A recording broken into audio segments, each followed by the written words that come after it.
Hello all, how is the Josh? I think your preparation is on full swing. But yes, I was a little late to drop this MCQ session. But even though it is late, it is going to be latest.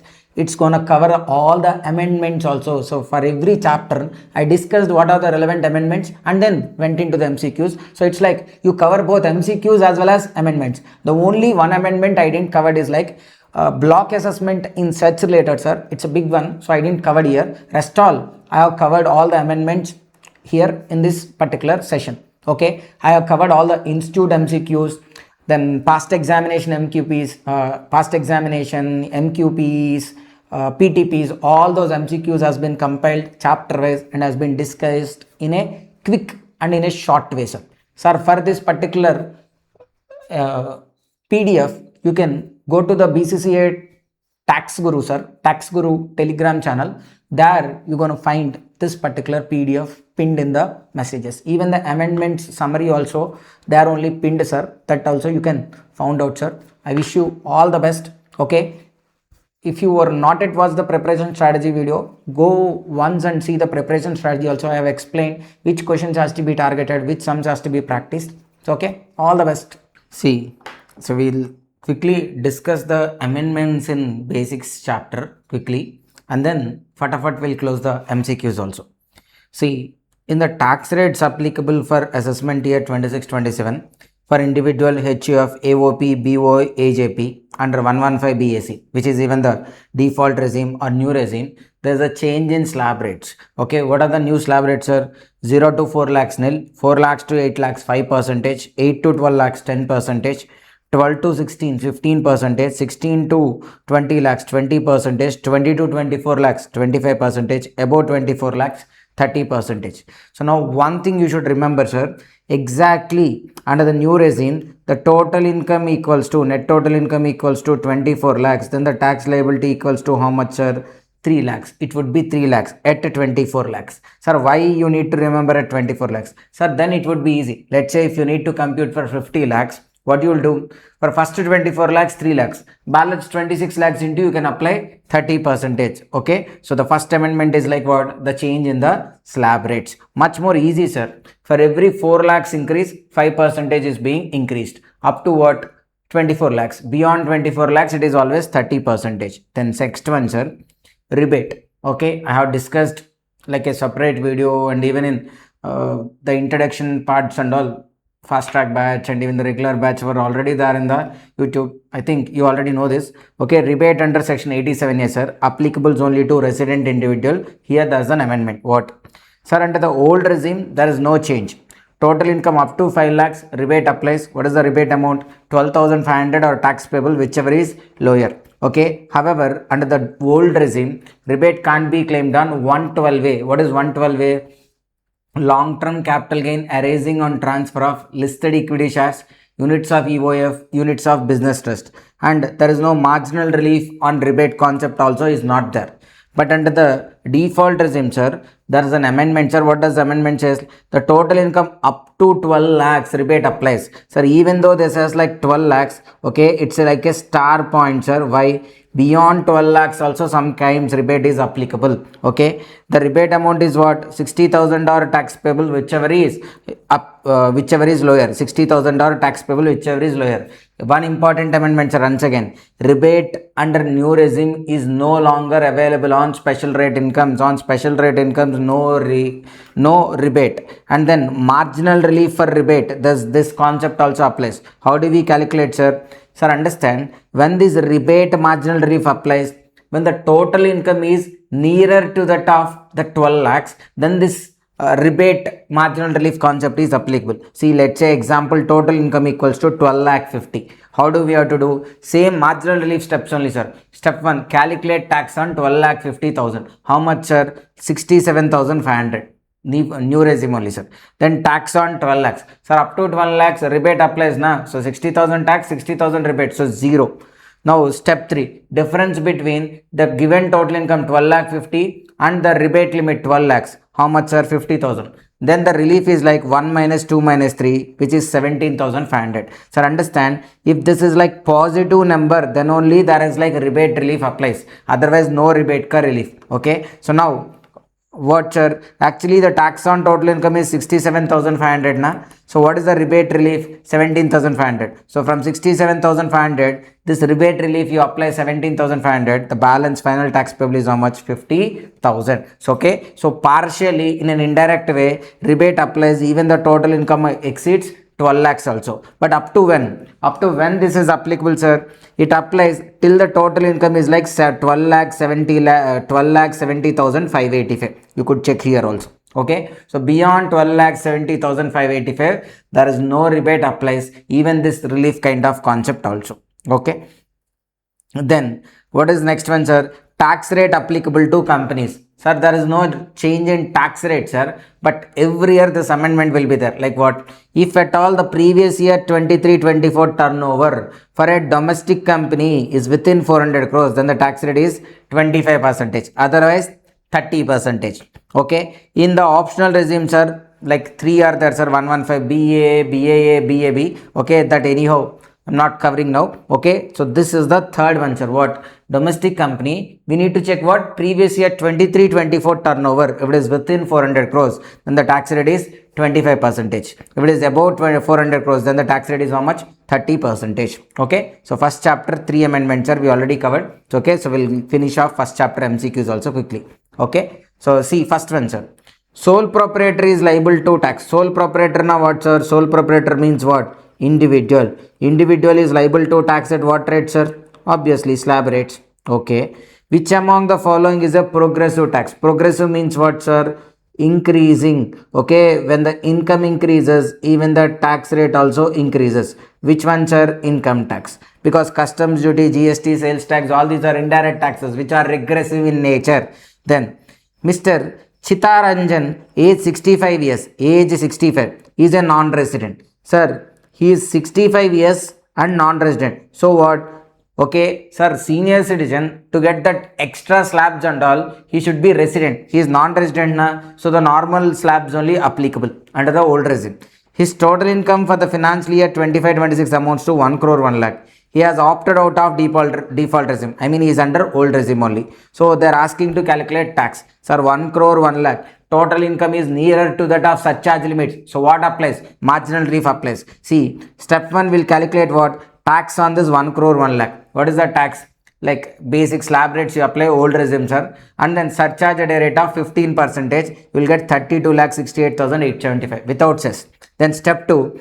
What is the nearest surcharge limit, sir? 1 crore. On 1 crore again calculate tax and surcharge. Then step 3. Difference between this given total income and the nearest surcharge limit we taken 1 crore. What is the difference? 1 lakh. Okay. So now what is marginal relief, sir? 1 minus 2 minus 3. How much? 75,125 is the marginal relief. Now the final tax liability is how much, sir? The final tax liability is like this 32,68,875 minus marginal relief 75,125. It is 31,93,750 plus cess if you add, you'll get how much? 33,21,500. Then fourth one, X Limited is a domestic company not opting for provisions of 115 BA. I mean default only. Okay, has a total income of how much? Sir, understand, sir.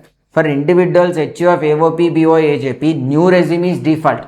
For companies, old regime is default. Okay, so what they said, like that company total income is how much, sir? 10 crore 1 lakh. Okay. So the gross receipts are like for previous year 23-24 are like less than is rupees 260 crores. I mean what? Less than 400 crores only. So what is the tax rate? 25% only. Okay, sir. And here also, what are the surcharge rates, sir, for company?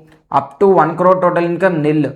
Okay, 1 crore to 10 crores it is 7%. Above 10 crores it is like how much? 12%. So here 10 crore 1 lakh na marginal relief applies because nearer to surcharge limit. Step 1, calculate tax on 10 crore 1 lakh including surcharge. Okay. Step 2, calculate tax on nearest surcharge limit. How much? 10 crores. Tax plus surcharge. Surcharge 7%. Then step 3, difference between this 10 crore 1 lakh and nearest surcharge limit 10 crores. That is how much? 1 lakh. Then if you do step 4, what? 1 minus 2 minus 3, you will get marginal relief of 11,78,000. Now what is the total tax, sir? 2 crore 80,28,000 minus this marginal relief if you do 2 crore 68,50,000. Actually, sir, I didn't check here. Okay, you need to check with what 104 percentage and check if that answer is there. I hope that answer is not there. That's why I took 2 crore 68 lakh 50,000. Okay, you need to check along with cess also. Okay, if along with cess the answer is there, then that itself would be the right answer. Then a domestic company discloses the income as how much, sir? 101 lakh. What is the tax liability? Again, sir, same marginal if only. This one will be the answer. Then Mr. Ram has won a lottery prize. After deduction of tax, he received 14 lakhs. Sir, after tax he received 14 lakhs. So this is net of TDS. We want what? Gross amount. Sir, lottery is covered under what? 194B. What is the TDS rate? 30%. So after 30% TDS it is 14. So if you make it gross, okay, gross amount equals to how much, sir? 20 lakhs. He has spent 60,000 by way of purchase of lottery tickets. What is the amount taxable? Sir, from lottery income, no expense is deductible. So gross amount is taxable. So it is how much? 20 lakhs.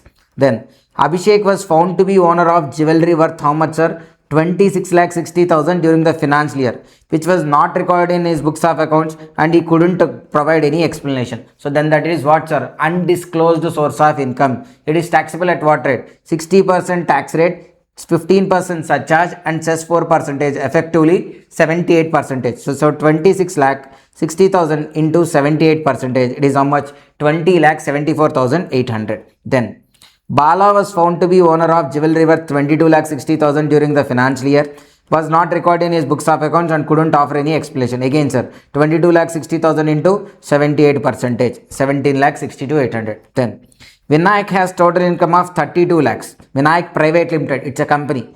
Assessment year, it didn't opted for BA, BAA, BAB 115. So not under optional regime, it is under default regime only. And its annual turnover also less than 50 crores. That means what?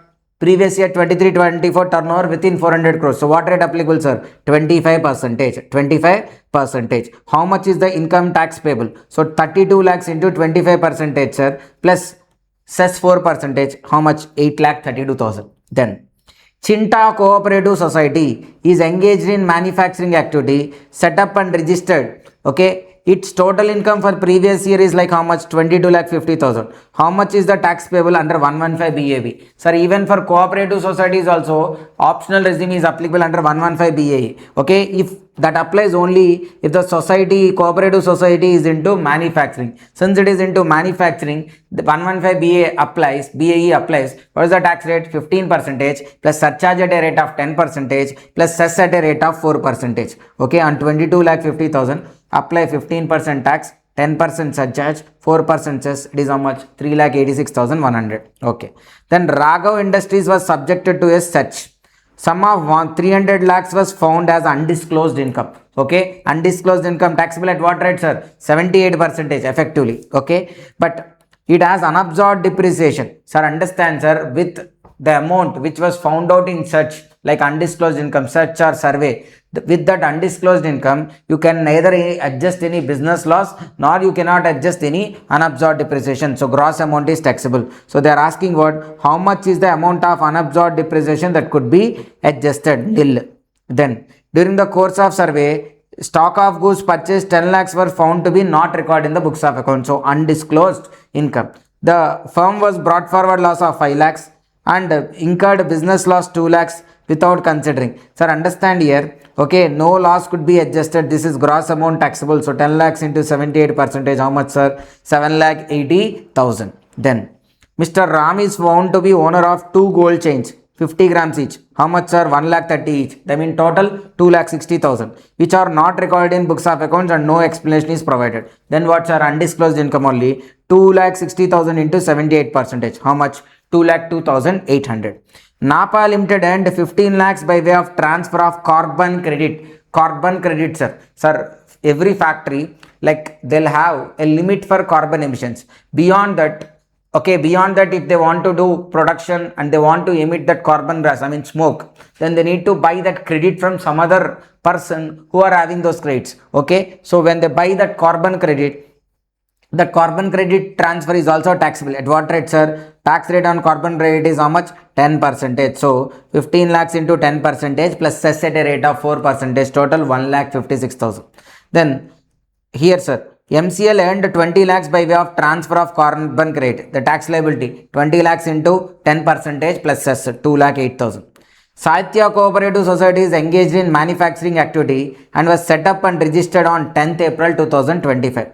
Its total income for the previous year is how much? 22 lakh 50,000. How much is the income tax payable under 115 BAE? Sir, it's like repeated only, sir. Like what? 15% tax because it is already engaged in what? Manufacturing. 10% surcharge and 4% cess. Sir, here the surcharge irrespective of total income it applies.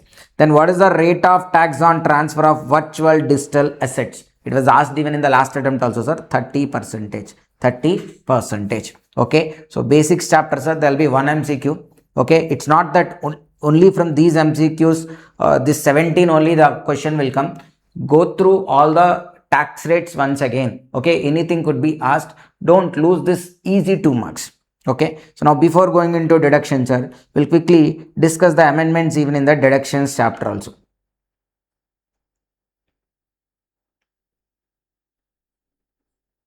Sir, what?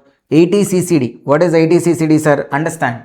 Okay. Deduction with respect to contribution to a pension scheme or NPS. An individual, if he contributes to NPS or to pension scheme, then he is eligible for deduction under 80CCD. Here, sir, 3 subsections are there. 80CCD1, CCD1B, 80CCD subsection 2. Okay. If the share of contribution is by employee, if employee is contributing to NPS or pension fund, then that is covered under 80CCD1, CCD1B. If it is employer contribution for the benefit of employee, then that is covered under 80CCD subsection 2. Okay. So now what? Under 80CCD1, sir, first. Where SSE is a salaried employee, the deduction available is how much? Actual contribution or 10% of salary, whichever is lower. Actual or 10% of salary, whichever is lower. Okay, what is salary here? Basic plus DA forming part. If in case of any other SSE, actual or 20% of gross total income, whichever is lower, can be claimed as deduction. Okay. However, sir, because of this limit, this section has a monetary limit also. Here under 80CCD1, the total deduction that could be availed cannot exceed 1,50,000. Amount wise 1,50,000. Percentage wise 10% of salary. Okay. He cannot avail deduction if the amount contributed is beyond 10% of salary. It is within 10% of salary only, but the total amount is beyond 1,50,000. Then also he can't avail deduction. Okay. Then what? That the part whichever he can't avail as deduction under 80CCD1 can be claimed as deduction under 80CCD1B additionally to an extent of 50,000, where deduction under 80CCD1 is restricted because of either 1.5 lakhs cap or percentage cap. Now, what is the amendment, sir? Under this 80CCD1B, sir, till now there is only one point. If any amount contributed to NPS or pension fund and that couldn't be availed as deduction under 80CCD1, that excess part could be availed under 80CCD1B to an extent of 50,000. So maximum under 80CCD1B is 50,000 only. Now here one more point is included. What is that? Under 80CCD1B, amount deposited for minors NPS Vatsalya account for minor benefit under NPS Vatsalya account, if any amount is contributed, that also could be claimed as deduction now under 80CCD1B to an extent of 50,000. Sir, SC doesn't have any NPS and all, but still he has contributing to NPS Vatsalya, I mean for his minor benefit, minor child benefit, that also could be claimed under 80CCD1B. Then employer contribution, sir. Okay. So, employer contributions are old regime, default regime. Old regime, sir, like what? Actual or 10% of salary, whichever is lower only allowed for normal employees. Government employees, actual or 14% of salary, whichever is lower. In the default regime, sir, actual or 14% of salary, whoever is allowed. Okay. This is 80CCD1B. Sir, understand? This 80CCD1 and 80CCD1B are available only in old regime, whereas 80CCD subsection 2 is available even in default regime also. This is one amendment, sir, this Vatsalya account point. Then 80LA, deduction in respect of income of offshore banking units and IFSC. A minute amendment, sir, not much important for exams also. See, a scheduled bank which is having a unit in SEZ, or a foreign bank which is having a unit in SEZ, or a unit of an IFSC. IFSCs are also like separate finance kind of service centers. These are also like what? SEZ zones only. Okay, sir, SEZs are treated as separate islands. Even though they are within the territory of India, they'll be treated as other countries only. That's why this scheduled banks which has a unit in SEZ, foreign bank which has an offshore unit in SEZ, or units of IFSC, when they have scheduled bank or foreign bank, when they have any profits and gains, then they are eligible for 100% of deduction for 10 years. Even for unit of IFSC also that is available. Okay, then additionally, sir, if it is a unit of IFSC, even if it is into the business of renting of aircrafts or leasing of aircrafts or ships, from that if any income is earning, okay, because sir, IFSC na financial, so leasing companies also could be there. So there's a leasing company which leases aircrafts and ships. Okay, from that if any income is there, that is also eligible for deduction. But actually, sir, there used to be a sunset date that was previously only till 31st March 2025, but that sunset date is now extended till what? 31st March 2030. That means, let's say you are a SSC, okay, you are a leasing company, you do lease aircrafts and ships, and you are located in an IFSC. Now previously what, before amendment, only till 31st March 2025, if you have commenced operations, your income is eligible for deduction under 80 LA. Now what, the business could be started till 31st March 30, then till then, okay, even they start in 25, 26, 26, 27, till 31st March 30, they are eligible for this deduction. Then 80 IAC, deduction with respect to PGBP income derived by an eligible startup. If SSC is an eligible startup, okay, who is eligible to startups are eligible startup companies or in LLPs incorporated between 1st April 16 to 31st March 2025. Here also the sunset date is extended till 31st March 30. I mean the startup commenced till 31st March 2030 are eligible for 80 IAC deduction. What are the conditions? The turnover should be within 100 crores in previous year. Okay, they should hold a certificate from Ministry of Commerce, that is eligible business, and then deduction is like what? For 3 consecutive years out of 10 years, they can claim 100% profits as deduction. Okay, these are from what deductions chapter, sir. Quickly here. Nirvi has received 99 lakhs as dividend net of TDS from a domestic company. It has distributed 105 lakhs as dividend to its shareholders. What is the amount of deduction available? Sir, the gross dividend or dividend distributed, whichever is lower. Sir, which section, sir? This is 80M. Okay, gross dividend. So 99 is net of TDS 10%, sir, section 194. Okay, so this is 90% only. So if you do that, sir, you will get how much? 100%, right? Compare it with this dividend distributed. Dividend received or dividend paid, whichever is lower is eligible for deduction under section 80M, intercorporate dividend. Here paid is lower. Okay, dividend given to shareholders is only 105 lakhs. That could be claimed as deduction. One more important point, sir. From dividend, only one expense could be claimed as, can be claimed. That also what? Interest expense. For that also, sir, how much you can claim as an expense, there is a limit. How much? Actual interest amount or 20% of the dividend, whichever is lower, can be claimed as expense. Then, same question, sir, not explaining once again. Ganesh is a businessman whose total income before 80GG is how much? 4,60,000. So this is what? Adjusted gross total income. This 4,60,000 is what? Adjusted gross total income. Paid house rent how much, sir? 12,000 per month in respect of residential accommodation occupied by him at Mumbai. What is the deduction available under 80GG? Sir, what is the provision under 80GG? Actual rent or 10% of adjusted gross total income, 25% of adjusted gross total income, or 5,000 per month, whichever is lower. See here. Okay, so what is actual rent, sir? 12,000 into 12, 1,44,000 minus 10% of adjusted gross total income, 46, you'll get 98,000. Then 25% of this, 1,50,000. Then 5,000 into 12, how much? 60. So whichever is lower, na 60,000. That is the 80GG deduction. Then Naveen, employed in a FMCG company, constructed a residential house property meant for self-occupation. He availed a bank loan of 60 lakhs. The loan sanctioned on 1st April 2021. Interest on loan is 3,50,000. Naveen actually paid 2,50,000 interest. How much of the amount of interest is eligible for deduction in assessment year? Sir, see, look at these two sections, sir. 80EE, EAA. Okay, EE is our much older one. EAA is the little, okay, latest one. Eligible SSC individual under 80 EAA up to 1,50,000 the interest paid on housing loan can be claimed as deduction. So understand, first interest on housing loan could be availed as deduction first under house property head only, 24B. If there they cannot claim deduction, then they'll come to 80 EAA. Okay, for this, what are the conditions? Loan should be taken in 1920, 2021 or 2122. Here when 1st April 21, that means in 2122, satisfied. The stamp duty value should be within 45 lakhs and SSE should not have any other house property to claim 80 EAA. Sir, here, what? He is under old regime or default regime? Opted out of default regime. So, old regime only. So, he is eligible for 80 EAA deduction. So, what? First under house property head, sir, self-occupied property up to 2 lakhs interest is eligible for deduction. And then under 80 EAA, sir, not, okay, and then under 80 EAA, how much? 1,50,000 is eligible for deduction, 1,50,000. So, this is the answer, sir. The correct answer is this.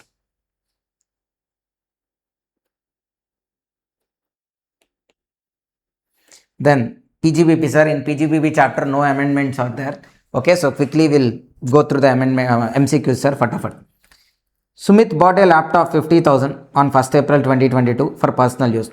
He started using it for business purpose only from 2nd May 2025. On that day, the market value is 40,000. What is the amount of depreciation for the current year? Sir, a laptop, even though used already, once it is brought to the business, you will record it at the cost only. That means you will record it at what? 50,000. So 50,000 into 40%, how much? 20,000. Then Nirmal Fertilizers is a manufacturer. A factory building has been constructed for 40 lakhs and occupied. Additional depreciation allowable for the factory building. Sir, understand, additional depreciation is available only on plant and machinery. And one more thing, additional depreciation is available only in the old regime, not in the new regimes. Okay, so plant and machinery, that's why not available. Third also same thing. Kumar Industries is engaged in the manufacture of leather products. It was set up in the backward area and eligible for subsidy at a rate of 25% on the generator to be used in guest house. Okay, for 12 lakhs. It received a subsidy of March. The amount of depreciation is, sir, SSE is a manufacturer only, but it is, the machine is going to be kept where? In a guest house. Hence, additional depreciation is not available. Only normal depreciation is available. That too, how much? From 12 lakhs, claim subsidy, reduce subsidy, 12 lakhs minus 25%. That means how much? 9 lakhs. 9 lakhs into 15%, sir. And since it is kept to use only in when 2025 15th December. So it is used for how many days, sir? Less than 180 days. So depreciation is restricted to 15, half of the actual, which comes to 67,500. Star Limited set up a manufacturing unit Chennai. It invested 30 lakhs in new plant and machinery, 50 lakhs in another new plant and machinery on 1st December. But out of this 50 lakhs, 10 lakhs is second-hand assets. They are asking how much is the depreciation. So remember, sir, on used assets, additional depreciation is not available. Normal depreciation available. So first normal depreciation on 30 lakhs into 15%, 4.5.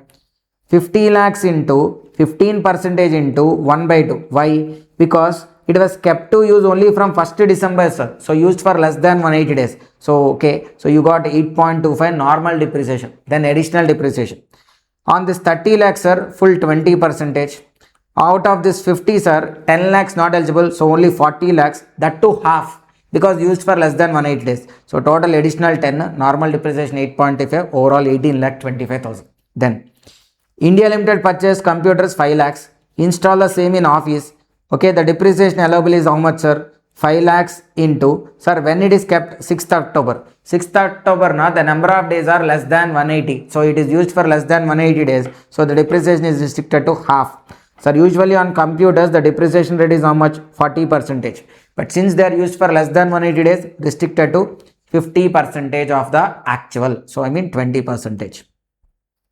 Then XYZ Limited, it invested, sir, same MCQ, sir, we already discussed. A computer was purchased for 8 lakhs, installed and put to use on the same date. Depreciation, 8 lakhs into 20%. Why? Actual rate 40 only, but it was kept to use only from 4th October. So that means used for less than 180 days. You can count that also, sir. AB Limited has debited 780 lakhs towards income tax in the statement of P&L. How much debited in the P&L, sir? 780 lakhs. Okay, and it even includes 34 lakhs towards surcharge and cess. Sir, as per 40A2, any income tax debited to P&L, that is what debit disallowed. So you should add back disallowed.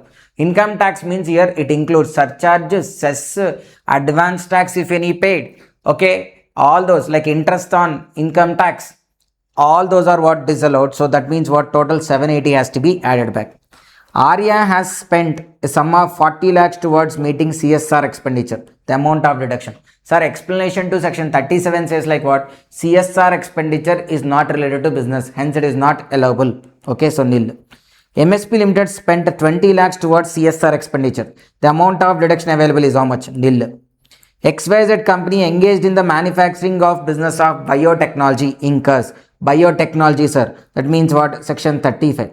Expenditure on, sir, companies. Sir, under section 35, there are two sections. One is specific to companies. One is for any SSE. For company one, capital expenditure excludes land and building. Any SSE related, capital expenditure excludes only land. So we are claiming it under any SSE. Okay. So we can claim revenue expenditure, capital expenditure also. Capital expenditure excludes only land. So expenditure, what? Land 10 lakhs, building 12 lakhs. So this 12 lakhs available. Other capital expenditure 8 available, revenue expenditure 5 available. So total 25 lakhs. 100% of total expenditure other than cost of land. Then sir, next one. Junjanwala, a property dealer, sold a flat in Calcutta to his friend Satyam, trader, on 15th August for 2.25 crores. The stamp duty value of the property on the sale was 2.5 crores. Junjanwala has purchased the flat on 25th October for 2 crores and the stamp duty value on that date was how much? 2 crores. Based on the information, what are the correct tax implications? Sir, here two provisions applicable. First one, 43 CA. 43 CA applicable to whom? Junjanwala. Junjanwala, to him 43 CA applies. Why? Sir, what is the stamp duty value? 2.5 crores. He is selling for how much? 2.25. So where an SSE is selling for less than stamp duty value, then the sale value has to be taken as deemed. The deemed sale value to be taken is what? Stamp duty value. So we will not take 2.25 crores as sale value. We will take what as sale value? 2.5 crores from his business. Okay. But for that, sir, look at this provision. Transfers land, building or both. Consideration less than stamp duty value. Then, okay. Check, we should check what? 110% of actual sale consideration with the stamp duty value. So 2.25 into 110%, compare it with what? 2.5. Still what? 2.5 only higher. So what we should do, sir? We should take stamp duty value as the sale consideration, which is how much, sir? Sale value equals to 2.5 crores. From there, what is their purchase price minus cost? 2 crores, because he purchased for 2 crores only. If you subtract, 50 lakhs is Junjanwala's business income, because as a part of business, sir, land na sir, capital gain na sir, no sir, he is a property dealer. For him, flat is stock in trade, so business income. Okay, then what? Sir, to this fellow, who is the buyer, sir? Here, the buyer name is they mentioned the buyer name, sir? Junjanwala Satyam. To Satyam, what? Sir, IFOS section applicable. 56 subsection 2. What? Sir, he is getting 2.5 crores worth of property only for 2.25 crores. How much benefit he is getting? 25 lakhs. That 25 lakhs will be treated as gift as per IFOS chapter. See, for buyer, immovable property received for inadequate consideration. Okay. Then what is inadequate? See, stamp duty value minus actual price, 25 lakhs. This has to be compared with difference. Like what? Actual sale consideration 2.25 crores into 10%. How much? 22.5 lakhs. But what is the difference? Benefit he got 25. So this benefit of 25 lakhs is more than this amount. Hence, the 25 lakhs will be treated as what? Gift, and it is taxable under the head IFOS to Mr. Satyam. So 50 lakhs would be business income for Junjanwala, 25 lakhs to Satyam. Sir, even question number 14 also same thing, sir. That's why I am not explaining. Doomsday. So doomsday. It's almost closing only. There is an outstanding interest payable to a bank 340 lakhs. Sir, what? If you remember 43B, interest is allowed as deduction only on payment basis. Only when the interest is paid, allowed as deduction. Which was converted into 8% debentures. How much is the amount available? Sir, conversion of interest payable into a new loan is not considered as payment. Hence, it is not eligible for deduction. So, nothing, nil. Then, A firm which does not have book profits can claim deduction under 40B to the extent of, sir, 40B, firm, sir. Okay, sir, firm wise very important, sir, where the question is being asked. Question number 2B. So with the PGBV provisions from firm perspective, that too, like you just go through the MQP and PTP sums, sir. Okay, they are asking from perspective, firm perspective, sir. Everything will be same PGBP adjustments only, but from firm perspective, and they'll include this like partners related remuneration and all. Okay, in our handwritten also we solved an example, sir, that you practice and you do the MTP PDP questions, you'll get that 2B question. Okay, a firm which does not have big profit claim deduction under 40B. Yes, sir. What is the provision here? Book profit up to 6 lakhs. The remuneration allowed is how much? 90% of the book profit or 3 lakhs, whichever is higher. Okay, whichever is sir, book profit up to 6 lakh, 3 lakhs or 90%, whichever is higher. Whereas in excess of 6 lakhs, 60% of book profit. Here what? No book profit, that means loss. Loss now how much, sir? 3 lakhs we can name, 3 lakhs. Okay, or 100% of payment, whichever is lower, 3 lakhs or the actual remuneration paid, whichever is lower. So this is correct. So some people may say it as like 3 lakhs. No, 3 lakhs or actual remuneration, whichever is lower is correct. Okay, then Amitabh is dealer trading in mobiles for the financial year. His total turnover is how much? 105 lakhs. Out of that, 55 lakhs is through UPI and NEFT online, sir, through banking channel. And he opted for 44 AD, presumptive taxation scheme. How much is the income chargeable to tax? Okay, what is this total income is asking. Presumptive scheme, what, sir? Under 44 AD, the turnover through specified modes na apply 6%. Non-specified modes na the percentage is how much? 8%. So here 55 lakhs into 6%, 50 lakhs into 8% you'll get 7 lakh 30,000. Then Sandhya, age 38 years, is engaged in the business of what? Growing, curing, roasting and grinding coffee after mixing it chicory. During the financial year, she earned 6 lakhs from its business, which is her only source of income. Okay, does Sandhya required to file a return of income? We need to check her gross total income, sir. What is gross total income? You have to claim exemption, balance is gross total income. Sir, here Sandhya is what? Growing, curing, roasting, grinding of coffee. Sir, coffee just grown and cured, 75 agree, 25 business income. Coffee grown, roasted and grind, 60 agree, 40 business income. Tea, 60 agree, 40 business. Rubber, 65 agree, 35 business income. So here what she did, growing, curing, roasting and grinding. So it is what? 6 lakhs into 60% exempted, 40% is only taxable, which is how much, sir? 2.4 lakhs, which is less than basic exemption limit, and she is not required to file any return. Then assessment of company and individual, sir. It's okay. MAT provisions and all. As per section 115 JB, every taxpayer being a company is liable to MAT if the even in this chapter also there are no amendments, sir, from assessment of company and individual perspective also. Okay, that's right. Whatever are there, we discussed in the basics part. It's okay. So as per section 115 JB, every taxpayer being a company is liable to pay MAT if the tax payable on the total income computed as per provisions of income tax in respect of any year is less than 15%, because the MAT rate is how much? 15%. MAT not applies to whom? Sir, MAT not applies to a person who has opted 115 BAA, BAB and even to life insurance businesses. So that's why here life insurance is there. So to them MAT is not applied. Sir, understand, MAT means what? You'll calculate tax as per your accounting profit, book profit. Accounting profit into 15% and normal total income into normal tax calculation. You both compare. If MAT is only higher, then MAT applies. Okay, here the question is what?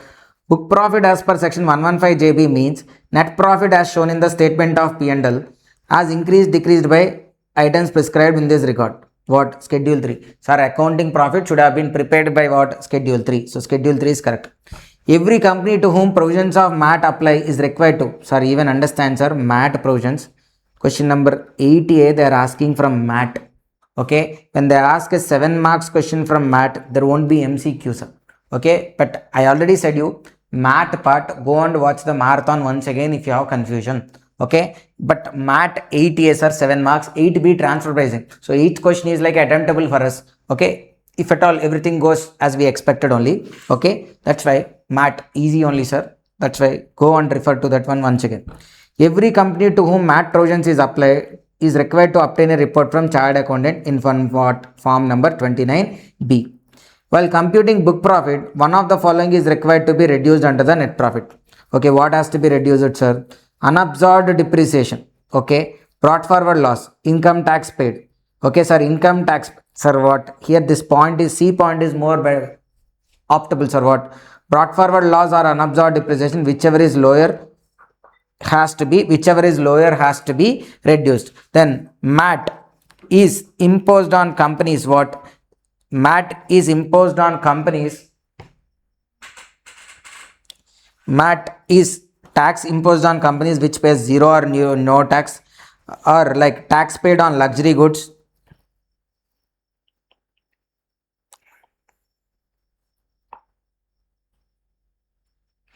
Okay, MAT is like tax imposed on companies which pays zero or no tax, tax paid on luxury goods, MAT on minimum income tax on individual, surcharge on high net worth individual. Okay, so minimum alternate tax is tax imposed on companies which pays. Sir, many company, actually MAT is a tax avoidance. To mitigate tax avoidance, MAT is introduced. Okay, in regular fast track I said it clearly. Okay, so companies trying to escape the taxability by adopting different books of accounts for income tax and shareholders to control that thing. Okay, to generate tax revenue even from those kind of situations also they introduce MAT. So tax imposed on companies which pays zero or net no tax. Where unit of SC is located in IFSC, then MAT is 9%. The total income of Mineral Private Limited, a trading company, as per normal income tax provisions is 8,40,000. The annual turnover was less than 10 crores. Okay. Book profit of the company computed as per 115 JB is how much? 18,40,000. What would be the final liability? Sir, as per normal income tax, how much? 8,40,000. So 8,40,000 into what? 25%. Why? Because their turnover never exceeded 10 crores. So tax rate 25%. Whereas MAT is how much? 18,40,000 into 15%. Which is higher, sir? Okay. It is like 8,40,000 into 20%.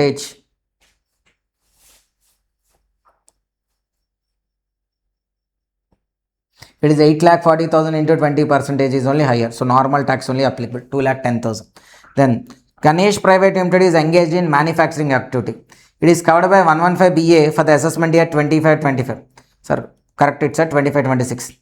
Its total income is 24 lakhs and its book profit as per 115 JB is like 45 lakhs. Sir, people will get it out. Sir, SSC choose 115 BA, sir. Then also MAT applies, sir. Yes, only if he chooses 115 BAA or BAB, then only MAT does not apply. Okay, so 24 lakhs. Sir, under 115 BA, what is the tax rate, sir? 25%. 24 into 25% or 45 lakhs into 15%. Okay, so what? MAT only higher, so MAT applies. Add plus cess also 7,02,000.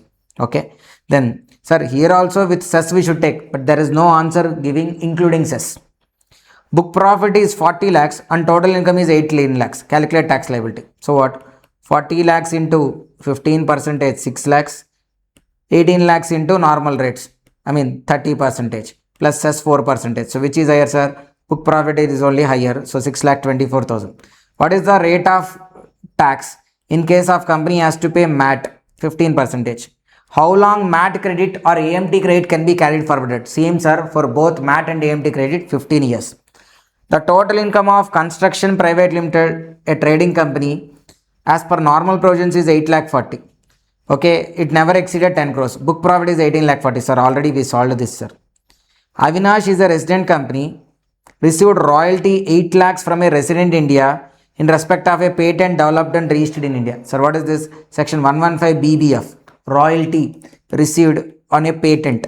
Okay, that to what? Patent developed and registered in India. To encourage these people, they are taxed at a lesser rate. 115 BBF. What rates are? 10%. So with this we completed assessment of companies also. Okay, now before going into assessment of trust, sir, there is like few amendments also, small amendments only, sir. First one, trust exemption. Sir, under trust there used to be two regimes, sir, but now the old regime is almost irrelevant only. But with that old regime, one point they are saying, what? See, what are two regimes? One is like section 11 to 13. Even in regular class also, I didn't focus and set this 1023, sir, because it's not more. It's not important. Now on, if any trust registers, it chooses to have, it has only one option, 11 to 13 only. But already registered now, they will be under 1023C. Okay. So trust approves before 1st October 2024.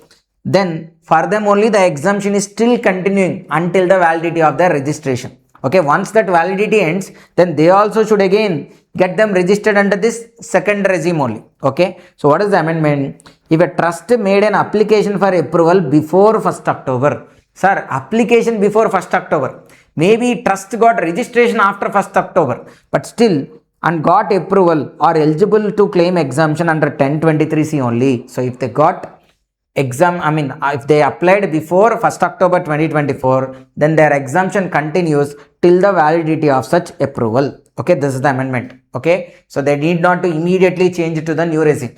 They can continue to be under the old one or the old option until their validity is continuing. Then first amendment. Second one, sir, under the new regime, sir, second one, first a trust will go for provisional registration. Thereafter again it will go for a regular registration. So what are the time limits? The provisional registration they took is valid for 3 years. And after that they will go for regular registration which is valid for 5 years. So here there is an amendment. What? So obviously, sir, if AO not satisfied with the objects and genuinity of activities, application rejected. Okay, either for provisional registration or regular registration. Trust applied for registration, but AO not satisfied with the genuinity of their activities, whether they are like actually doing a charity or religious purpose or not. AO has a doubt, then obviously he can reject the application. This is also not amendment. The amendment is what? Here, regular registration, the general validity is how much? 5 years. If at all, it's a trust whose total income is less than 5 crores in all the 3 preceding financial years. Total income is less than 5 crores in all the 3 preceding financial years, then the validity of registration is 10 years instead of 5. The validity is how much, sir? 10 years. Then second exemption, sir. First one is what? Those who applied for registration of trust before 1st October 2024, they can continue to claim exemption under the 1023C only until their registration validity continues. Second one is what? Under the second regime, the usual regular registration is valid for 5 years. However, that 5 years is extended to 10 years in case of trust whose total income is within 5 crores in all the 3 preceding financial years. Then last one, sir, third amendment, interest. For feature of exemption, sir, if a trust do this kind of activities, then usually their exemption is withdrawn. That is not the amendment, sir. That is there already. Okay, what they do? If they applied for any other private religious purpose or only for a particular caste or community benefit or invested in modes other than specified or used for the benefit of interested or specified persons, then trust has committed a violation and trust is not eligible for exemption. This is normal only. But what? Here interested and specified person is mentioned now. So trust using the money for the benefit of a interested or specified person. Okay, for their near people or for their friends, family members, they are using the trust money. Then what? Trust can lose its exemption. But who are these interested or specified people? There one amendment is the small amendment. What? Usually the author or founder, the creator of the trust. Trustees. Then any person who has made a donation of rupees greater than rupees 1 lakh during the previous year or aggregate of donations greater than rupees 10 lakhs up to end of previous year. Sir, you have seen the movie Ega, acted by Nani and Samantha. Okay, it's there in several languages. Nani. Okay, so there in that movie, if you see hero Nani, okay, Samantha will be running a trust and all, like where they'll be giving books and all to the poor people. Every month, Nani will go with a check of 10 rupees. And there, the villain, Sudeep, will be there. He'll give a big amount check. Okay, he'll give for what? Some 10 lakhs or something. Okay, so any person who made donation greater than 1 lakh during a previous year is called as interested or specified person, and the aggregate of donations are more than 10 lakhs up to the, sorry, even though current year the donation is only 10 rupees, but till now the donations made are more than 10 lakhs, then such person is like a interested or specified person. Okay, for those people benefit, if trust is doing anything, then trust may lose its exemption, or relatives of the above concerns in which such persons have substantial interest. Okay, now we'll go back to the MCQs, sir. Here, for the previous year ended 31st March, it is like 31st March 25, sir. A trust registered under 12AB derived income of how much? 10 lakhs. Okay. And 15 lakhs contributions, out of which 8 lakhs were applied for charitable purpose and 4 lakhs towards repayment of loan, which is used for construction of an orphanage home. 4 lakhs was not claimed application in early or previous year. So, if any amount, if it is not claimed as application in any previous year, that couldn't be claimed in the current year. Okay, so what is the current year taxable amount? See, take the voluntary contributions and the income amount, total how much? 25 lakhs. For a trust, sir, outrightly 15% is exempted. So from 25% subtract 15%. How much is there? 21.25. Out of this 21.25, they used what? 8 lakhs they applied, 4 lakhs loan repayment. Loan repayment is also to be counted as what? Application only. So 8 and 12 lakhs if you subtract, 9,25,000 is their total income of the trust.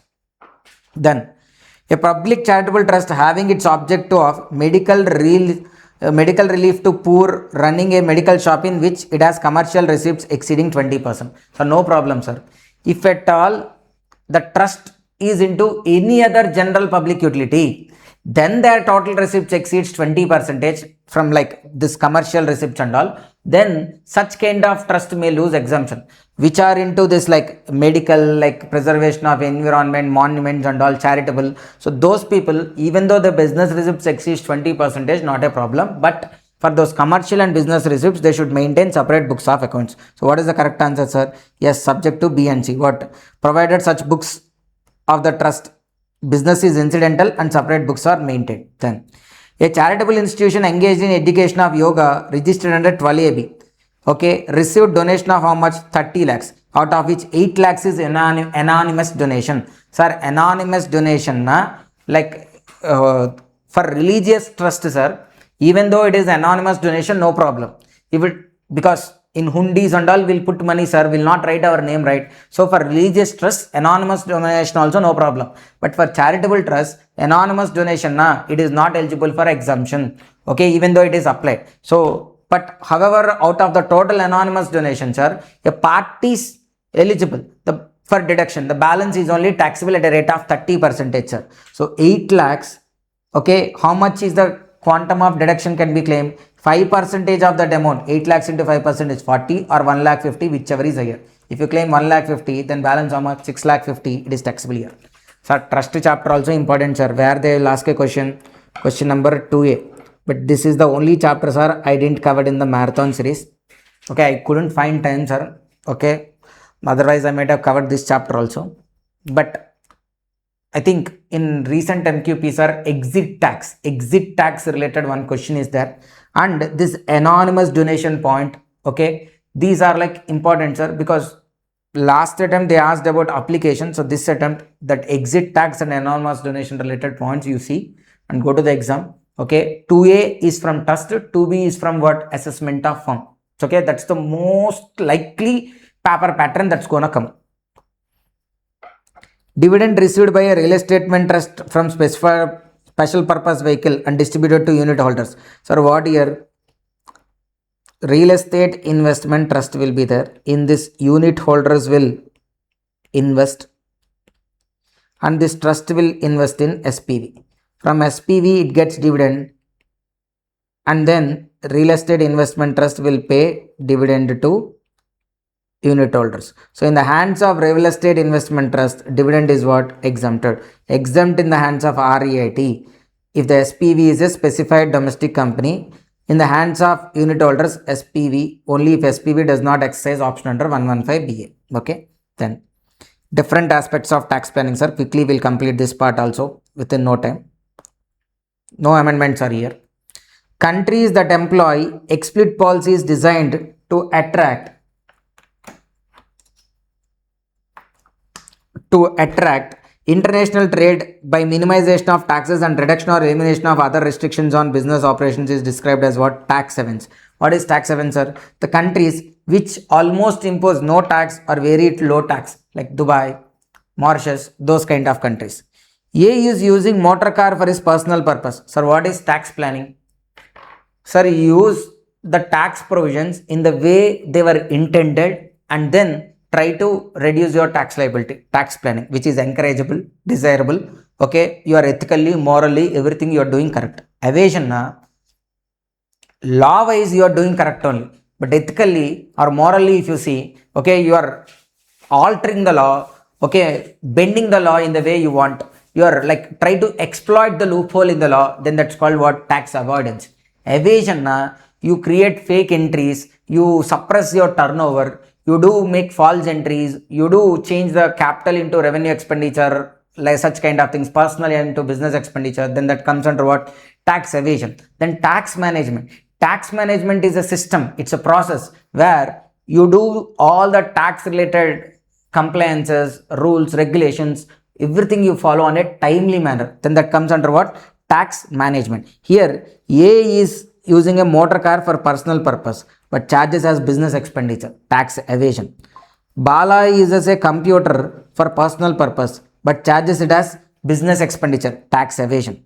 Swami sold residential house for 110 and earned long-term capital gain 60 lakhs. He brought a house for 55 lakhs to claim exemption. What is this action? Sir, he is doing with a proper intention, is not defeating any law, is not overriding any law or like the intention of the law also. So this is desirable, encourageable. So it is what? Tax planning.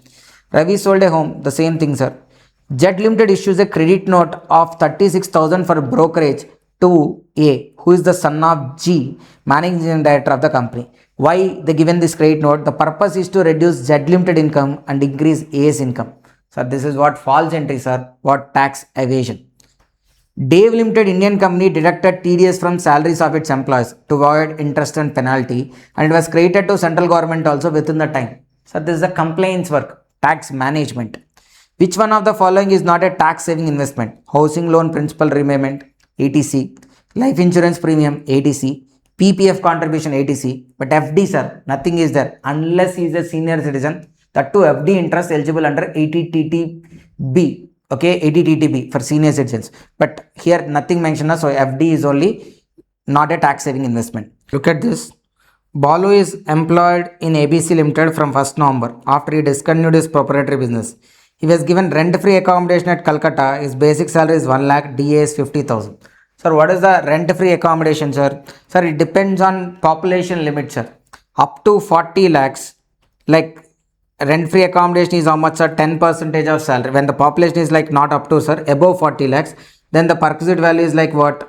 10% of salary. If it is like in between 15 to 40 lakhs, then the perquisite value is how much, sir? 7.5%. And the population is within 15 lakhs, then the perquisite value is like 5%. Here Kolkata, sir, obviously more than 40 lakhs. So how much? Salary 1 lakh plus DA forming part 50, 1 lakh 50 into 5 months. Why? November, December, Jan, Feb, March. November 25. Okay. How much, sir? 75,000. Rahul has income of rupees 52 lakhs under PGBP. One of his business is eligible for 80 IA. The profit from such business is 35. What would be the tax liability? Sir, 80 IA na eligible for 100% deduction. Then you think like what? Out of this like 52 lakhs, you claim 35 lakhs deduction, balance 17 lakhs is there. On that 17 lakhs, you'll calculate 3 lakh, you calculate tax, you'll get how much? 3,22,500. But you couldn't even find an option like where 3,22,500 is there. So what is the point? Think. There is something called AMT, alternative minimum tax, where an individual is claiming like 80 IA to 80 RRB except 80P deduction or 35 AD or 10 AA deduction. Okay, he is claiming 80 IA to 80 RRB or 35 AD or 10 AA, any of these benefits he is claiming, and his total income is more than 20 lakhs before providing this benefit. Okay, yes, it is 52. Then what? And he didn't opted for the optional regime, I'm sorry, that 115 BAC, BAD or BAE, new regime. Then what? AMT applies. If AMT applies, what to be done, sir? Total income into 18.5 percentage you do. How much, sir? 9 crore, 9 lakh 62,000 plus surcharge plus cess. You compare normal tax AMT, which is higher? AMT. Then AMT only applies. But understand, sir, the difference between normal tax and AMT can be taken as credit and can be carried forwarded for 15 years. Okay. Ramesh sold house for 80 lakhs.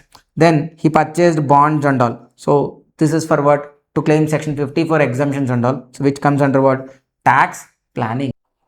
Sir, in capital gains there is a small amendment, sir. Capital asset definition. Capital asset means what? Usually property of any kind.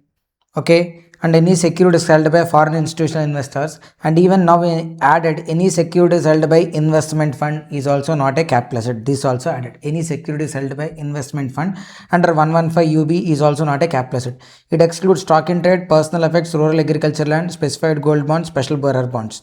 Okay, then that is what. Okay, so now quickly, sir, we'll do the MCQs of capital gains related, sir.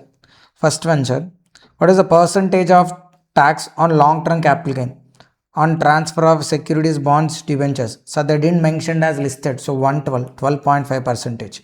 If they are listed 112 way, in excess of 1,25,000, taxability rate of 12.5 percentage. What are the conditions to be fulfilled for charging of income under that capital gain? There must be a capital asset, there must be a transfer, yes, and should be affected in the previous year, all of the above. Capital asset shall exclude what? Stock in trade, excludes all. Okay, it excludes stock in trade, personal effects, agriculture land, okay, other than jewelry. Long-term capital loss can be set off against only long-term capital gain. The maximum surcharge that can be applied on individual taxpayer in respect of long-term capital gain is only 15%, sir. If you see, either under default regime or under the old regime, the maximum surcharge that could be levied with respect to long-term capital gain is restricted to 15%. 25% and 37% not applicable. Rohit has, during the previous year, Rohit has 80 lakhs of short-term capital gain, 70 lakhs of long-term capital gain taxable under 112A, and business income 90 lakhs. 80 short-term capital gain, 90 business income. So usually his total income is how much if there is no long-term capital gain, sir? Sorry, 111, yes, sir, it is also special income only, na? So normally 90 lakhs is his total income. That means he would be under which surcharge rate, sir? 10% surcharge rate. Now because of this 80 lakhs short-term capital gain and 70 lakhs, he was pushed to what? Like 90 plus 80, 160, total 230 lakhs. He was pushed to how much, sir? 25% surcharge rate.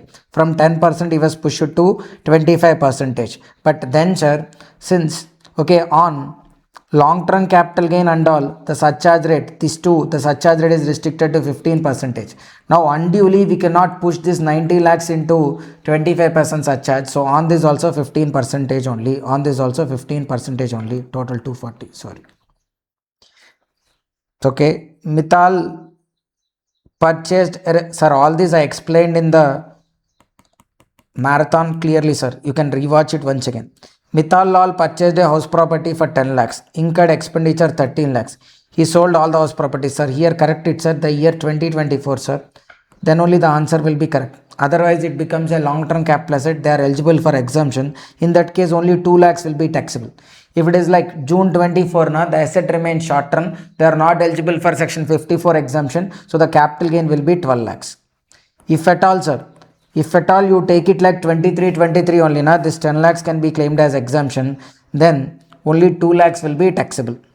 Anil, a resident, has derived short-term capital gain 35,000, long-term capital gain 80,000 and 9,000 from crypto, sir. Long-term capital gain on STD paid, sir, up to 1,25,000 not taxable, so leave it. 35,000, sir, at 20%, 7,000. And then crypto's taxability rate of 30%, 2,700. So if you add total, it would be 9,700. Correct it, sir, 9,700. Sir, why 7,950? That is based on that time tax rate, sir. Only short-term capital gain 111A at a rate of 15%. During the year, Manoj has following incomes. He has short-term capital gain and long-term capital gain. Short-term and long-term capital loss. Sir, short-term with short-term, long-term only with long-term capital gain, sir. So long-term became 0. And now short term, obviously to be with only short term. So that it becomes how much? 1,33,000. So now Coco and Popo, sir, both sold their houses. Okay, and they purchased them for 1 crore and 1.575. And they purchased each 2 flats, 70, 80, and Popo 80 and 75. And they invested even in NHA bonds and RECL bonds. What is the capital gain? So look at here. Gross sale consideration 3 crores, 4 crores. Subtract cost of acquisition. Then the long term capital gain is this much, 2 crores and 2 crore 25 lakhs. When the long term capital gain is like up to 2 crores, SSE can invest in 2 properties to get exemption under 54.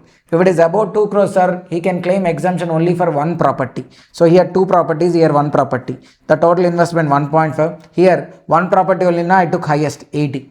Okay, then NHA bonds and REC bonds investment is made. They are eligible for 54 easy exemption, sir. How much maximum? 50 lakhs. So 50, 50. So the capital gain is like nil 95 lakhs. From computing capital gain under section 50B. Okay, slum sale, sir. The cost of acquisition will be what? Net worth of the undertaking. Then exemption under section 54 of the Income Tax Act is available to individual as well as HUF.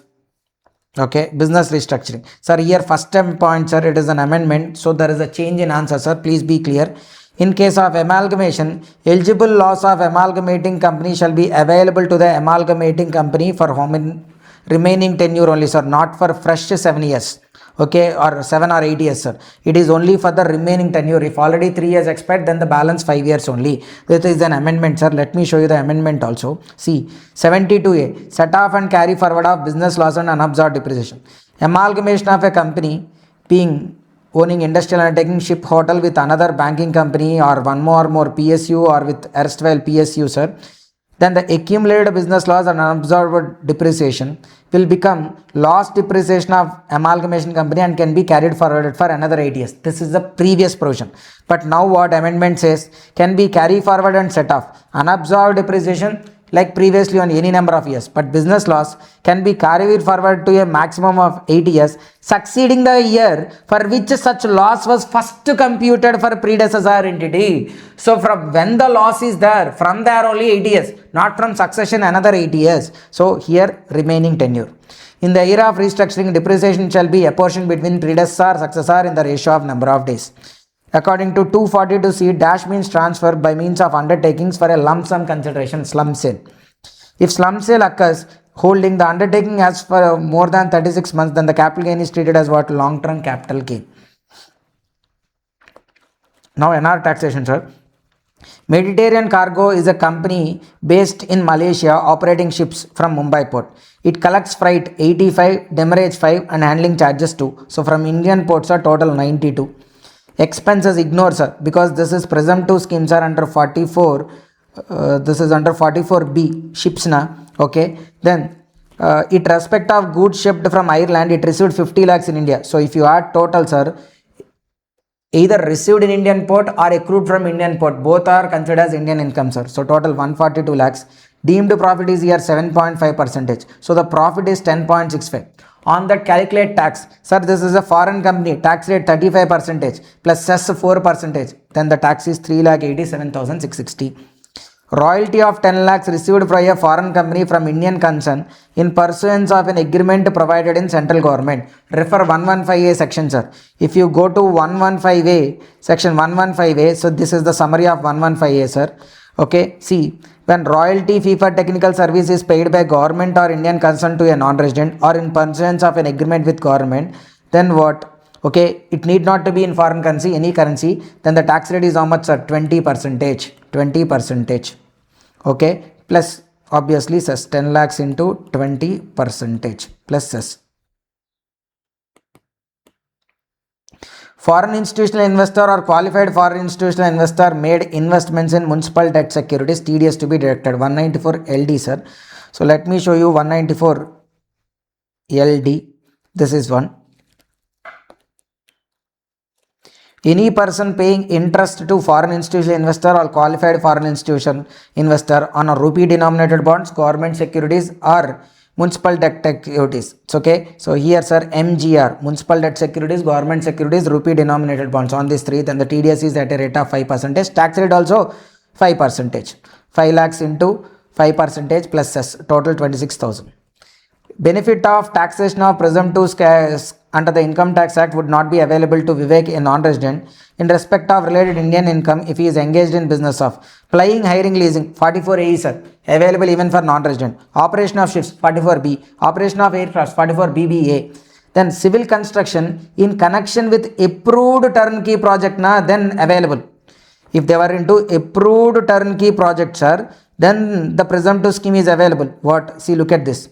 44BBB, if it is approved. But since it is not approved, so no presumptive scheme. Mark, Australian cricket umpire. Sir, umpire is not a sports person. So, he earned income from cricket tournaments. What are the TDS? Sir, here 194E actually should apply. But he is not a sports person. So, 194E not applies. So, what? 195 applies. So, TDS under section 195. Then, which of the following companies can be treated as resident of India? Sir, to call a company as resident of India, if it is domestic company, always resident. Foreign company, POEM should be in India. What is POEM? Okay, so POEM should be in India. But however, sir, the concept of POEM has to be checked. Only the turnover of such company is above 50 crores. So here, POEM concept is not applicable. Second point. Okay, leave. Then, POEM in India, outside India, we should check. Sir, here if you see, third point, Infra and Co, POEM outside India. So this is also what? Non-resident. Second non-resident, third non-resident. First point if you see, sir, it is operating through a branch in India. So we should check, sir. POEM what? POEM might be in India. We need to check, sir. Further, two tests are there. One is like POEM outside India. If POEM is, when we call POEM is outside India, when active business is outside India and majority board meetings are outside India. Here what happens, sir? Okay, their turnover out of 500 crores, 75 crores is only from India. So majority is from India, outside India only, sir. Majority decisions are also taken from outside India only. So we can take here active business outside India. That means what? POEM outside India. Since POEM outside India, this is also non-resident. So none. Michael, a non-resident but citizen of India, earned gross dividend of 50 lakhs from an Indian company. The shares were purchased in convertible foreign exchange. Sir, then what? 115E tax rate, sir. Chapter 12B. Okay. The basic one, sir, which I said important, sir. Okay. Mostly on this particular part only, 7 marks question also being asked. Okay. On that, what is the tax rate, sir? Investment income 20%. Gira & Co. partnership firm has paid sum of 9 lakhs with interest on capital at 12% to a non-resident partner.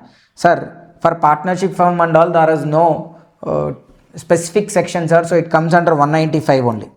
During the previous year, sir, Orange Limited Delhi brought shares of 25 crores from a foreign institutional investor. Okay, so what? Orange Limited, Indian company, is paying 25 crores. To the foreign institutional investor, sir, there is a capital gain of up to 2.5 crores. Long-term capital gain 3 and short-term capital gain 2.5 crores. The question is about, did any TDS has to be deducted? Sir, foreign institutional investors are covered under section 196D. Section what? 196D. So let me show you once 196D, sir.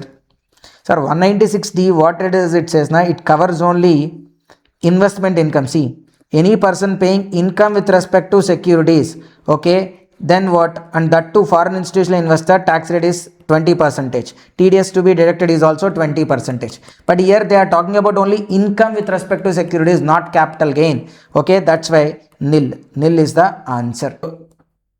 First one, sir. Assessment under following section is treated as scrutiny assessment. Scrutiny means what, sir? 143 subsection 3. Which of the following cannot be adjusted in computation of total income while processing the return of income under 143 subsection 1? Sir, here there is an amendment also. So let me open this and show you.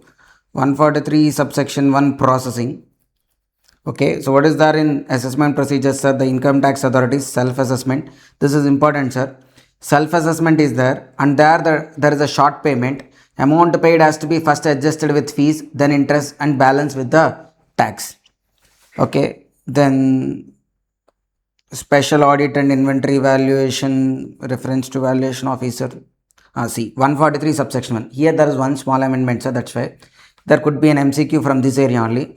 Processing of return or intimation, like summary assessment, on considering the information within the return. Sir, what is 143.1? The system itself, once SSC files a return, the system itself by default, every return, it gets processed with the information available with it. Okay. Mostly, sir, what kind of adjustments it will do, that list is given here. All returns filed shall be processed. Okay, for what adjustments are arithmetical errors, so like calculation mistakes are there, that thing. Incorrect claims apparent in the return, incorrect claims apparent in the return, so they need not to verify any fact. Within the return itself they can find out that that's an incorrect claim. How, sir? Let's say you took medical insurance, sir, you claimed like some 40,000, but one place 40,000, another place you mention it as like 50,000. That's a mistake. Or else a proof has to be attached, you fails to attach it. Inconsistent entry, deduction exceeding the statutory limit, you claimed 70,000, whereas senior citizen also the maximum is 50 only, you claimed 70. That one. Missing information, I mean the policy number has to be mentioned but you didn't mention, so these things na incorrect claims. Disallowance of loss if return is filed after due date, if return filed after due date, loss cannot be claimed, that's why. Disallowance of expenditure or increase in income if indicated in audit report, based on comparison to audit report, if any disallowance of expenditure is there, that could be done. Disallowance of deduction under 10A chapter 6A if return is not filed by the due date. What extra point they said?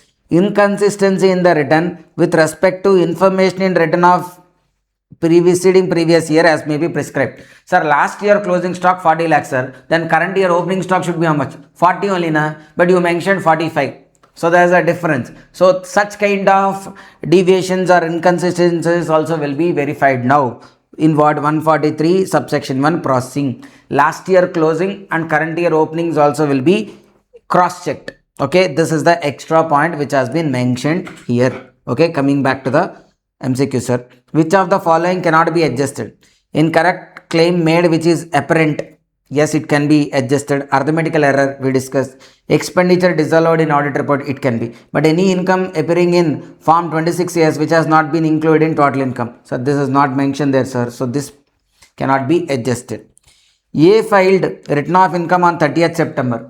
The return is selected for regular assessment. The time limit for notice. So what is the time limit for scrutiny notice, sir? Within 3 months from end of the year, financial year in which return is filed. Here return filed on when? 30th September 26. Year ends by when? 31st March 27. From there 3 months. April, May, June. So 30th June 2027. Income tax authorities having jurisdiction of Ajim conducted a survey. What is the maximum time limit that can be retained? Sir, in survey, maximum 15 days only, sir, the books can be retained. This is in the case of search, sir. So in survey, only maximum of how many days, sir? 15 days. Prosecution can be launched and the taxpayer can be punished if there is a willful failure to produce before the tax authority the accounts and documents as demanded. Sir, first understand accounts and documents will be demanded under 142 subsection 1. Since he didn't submitted them, penalties and prosecution can be initiated. Then, a search was conducted in the premises of Harichan Jewellers. The following unaccounted incomes are items are there. What are those? Cash, promissory note, land documents and jewelry. Which of the following cannot be seized? So stock cannot be seized, sir. So this excess jewelry which is like stock cannot be seized. AO within his jurisdiction surveyed a cave at 2 am. Sir, midnight 2 am, sir. Okay. For collecting information which may be useful for him under Income Tax Act. The cyber cafe is kept open between 3 p.m. to 3 am. 3 p.m. to 3 am. That means what? He went within the working hours only, business hours only. Okay. He is impounded and retained custody of books or documents. Yes, he can do. And after recording reasons for 13 days. So okay, after 13 days he returned books also. Fine. Because 15 days he can keep books. So whether the following is correct? Yes, AO action at entering 2 am and impounding books is like what? Correct only. AO action entering is not in order. No, it is order only, sir. Even though it is midnight 2 am, that is working hours only. No problem. Assessment order in response to 143 subsection 2 shall be completed. Sir, understand, sir. Notice within 3 months from end of the financial year. 3 months from end of the financial year in which return is filed. But whereas assessment order, sir, within 12 months from end of relevant assessment year, within 12 months from end of relevant assessment year, the assessment order has to be passed. 130 deals with what? Faceless jurisdiction of assessment, faceless assessment. For the assessment year 26-27, sir, Rita filed return of income. The return was selected for scrutiny. What is the time limit? 3 months, sir. 3 months from end of the year in which return has been filed. So 30th June 2027. A search was initiated under 132. Okay, sir, 132 na search initiated and the search is last authorized when 18th December 2025. What would be the block period? Sir, block assessment is reinitiated. Sir, what is block? Block is a period of 6 preceding assessment years or 6 previous related to the preceding 6 assessment years and the current year of such from the 1st April till the date of last authorization. That means 1st April 2025 to 18th December 2025. This is one part, plus additionally 6 previous years. Sir, this is which year, sir? 25, 26. So 24, 25, 23, 24, 22, 23, 21, 22, 20, 21, 29, 20. So 1, 2, 3, 4, 5, 6 and this period. So this is called the block period. Mitra & Co was subjected to survey. Okay. During the survey, undisclosed investment, how much, sir? 60 lakhs was found. There is a brought forward loss of 20 lakhs and business loss of 30 lakhs. Sir, with this undisclosed income which is found in such, you cannot adjust any business loss or unabsorbed depreciation also. 60 lakhs into 78% will get 46 lakh 80,000. A survey under 133A was conducted in the business premises of AB & Co. Which of the following powers could not be exercised by income tax authority?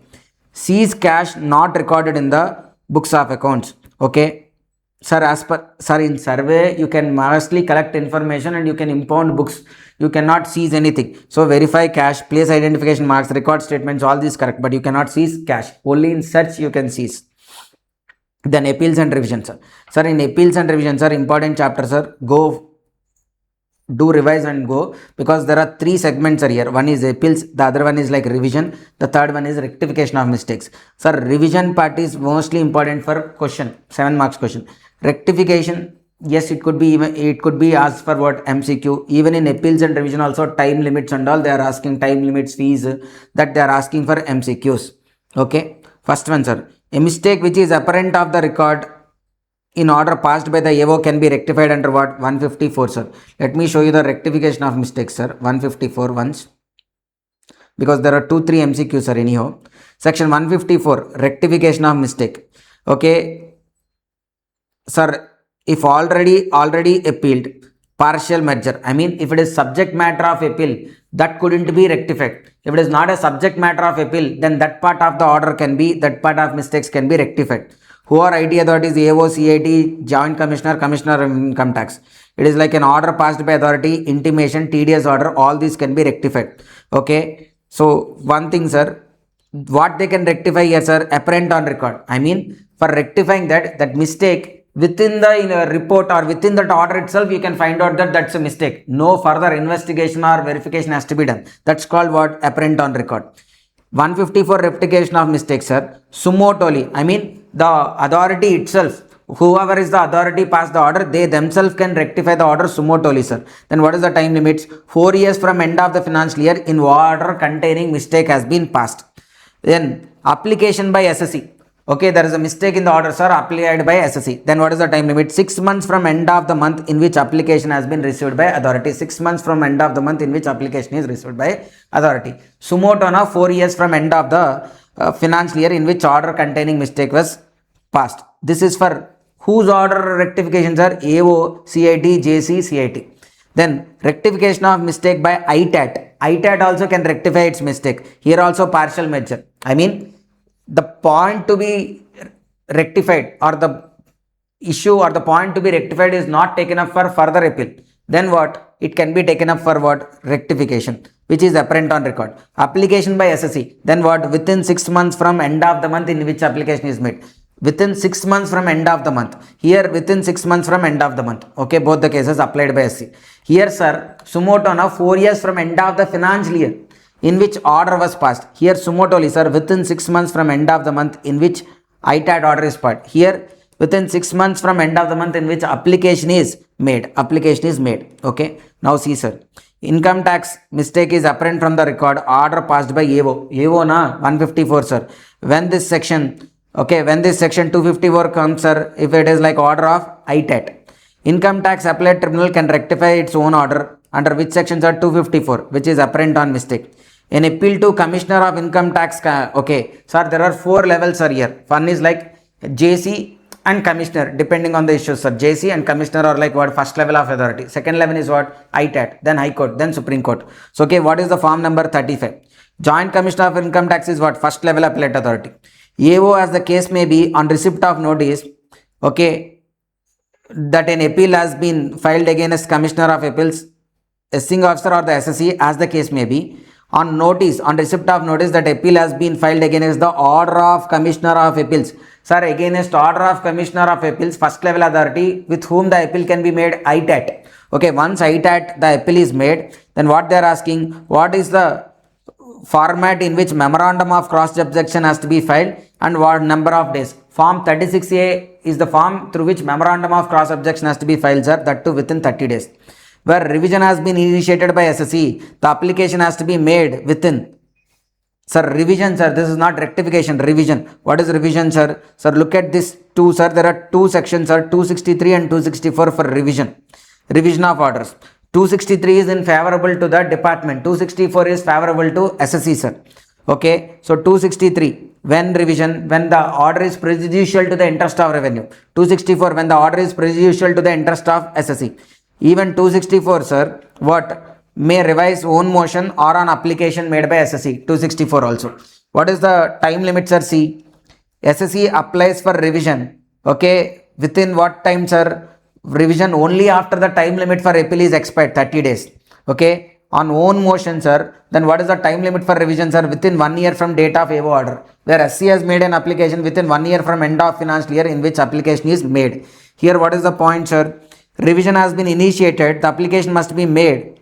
SSE, sir. SSE na within 1 year from the date on which order in question was communicated to the SSE. Okay, see once again, sir. What? Application by SSE within 1 year from end of the financial year in which application is made. Within 1 year. So that's why, sir, here what taken 1 year. What is the maximum time limit for rectification of mistake which is apparent in record? 154, sir. Sumoto, sir.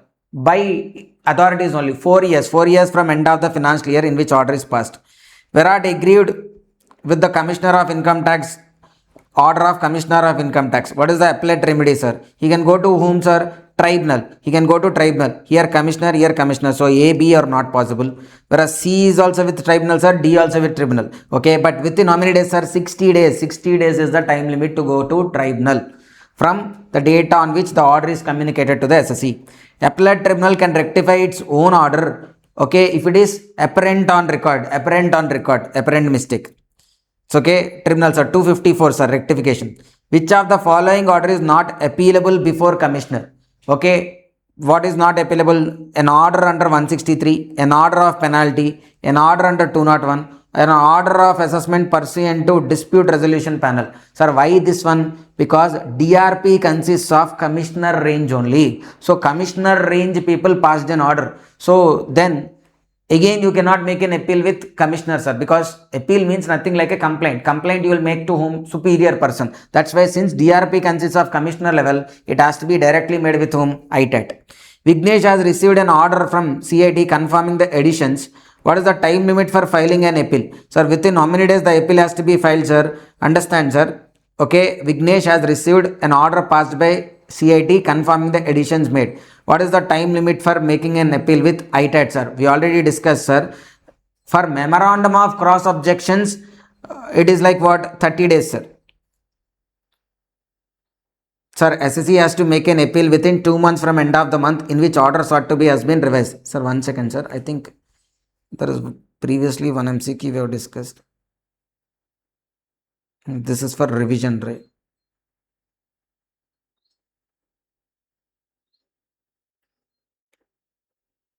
So this one only, sir. Here also, sir, correct it, sir.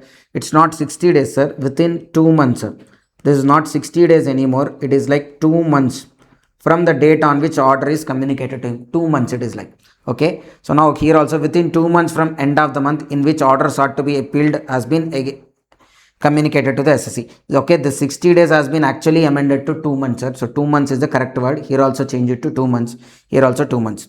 In case an application is made by SSE, Income Tax Authority shall rectify the order from end of the month in which application is received by the authority. So 154, sir, within 6 months, sir. Paspati received an order from Commissioner of Appeal, sir. The tax liability was what? 7 lakhs. After 15 days of filing appeal, the company wishes to withdraw the appeal. Sir, once an appeal is filed, it can't be withdrawn. Advance ruling. Provisions related to advance ruling are in section 250, 245N2, 245V. Okay. Little Company Limited, Delhi proposes to enter into a transaction for purchase of raw material. Okay. Finished goods to its group company located in Australia. Okay. Sir, advance ruling means what? Sir, they want to enter into a transaction, but there is some uncertainty about taxability and all. So they taking a view and future facing the disputes and then problem with the income tax department, the first itself will go for advance ruling. Like they'll explain the issue to the authority there. They'll decide what is the taxability, how it has to be treated and all. What is it has obtained advance ruling, but it is agreed with the ruling given by Board of Advanced Rulings. Then what is the legal remedy? Sir, Board of Advanced Ruling is like a level of tribunal, sir. So here, if any appeal is there, directly you have to make with whom? High Court. The appeal directly has to be made with whom? High Court. Sir, here, what is the last date of filing in return of income? What is the last date of filing of return of income for individual? Sir, for individuals, it is what? 31st July. For companies and to associates to whom tax audit is applicable, 31st October. Then if transfer pricing provisions are applicable, 30th November. So total 3 due dates are there. For filing return of income, the Income Tax Act has prescribed how many? 3 due dates. What is the due date of filing the return in case of a company who is required to furnish report in Form 3CEB under 92? Transfer pricing provisions are applicable. What is the due date? 30th November of the assessment year. Then the due date of filing of a return of a company with a business loss of 1,30,000. Sir, for company it is mandatory, sir. Being a company, it has to file mandatorily the return irrespective of total income and loss by when? 31st October of assessment year.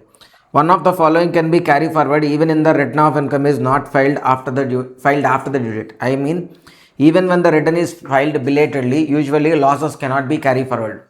However, unabsorbed depreciation, house property loss, okay, can be carried forward even though the return is filed after the due date, even belated return.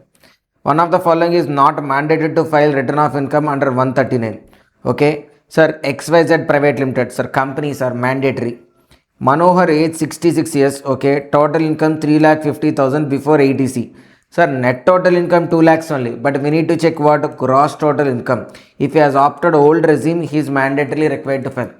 If he chooses like the optional regime, sir, old regime, then he has to file, sir. If he chooses the new regime, sir, the basic exemption limit is 4 lakhs. So gross total income is like within 4 lakhs. In that case, he is not required. Okay, assuming it is what? He Manohar under old regime.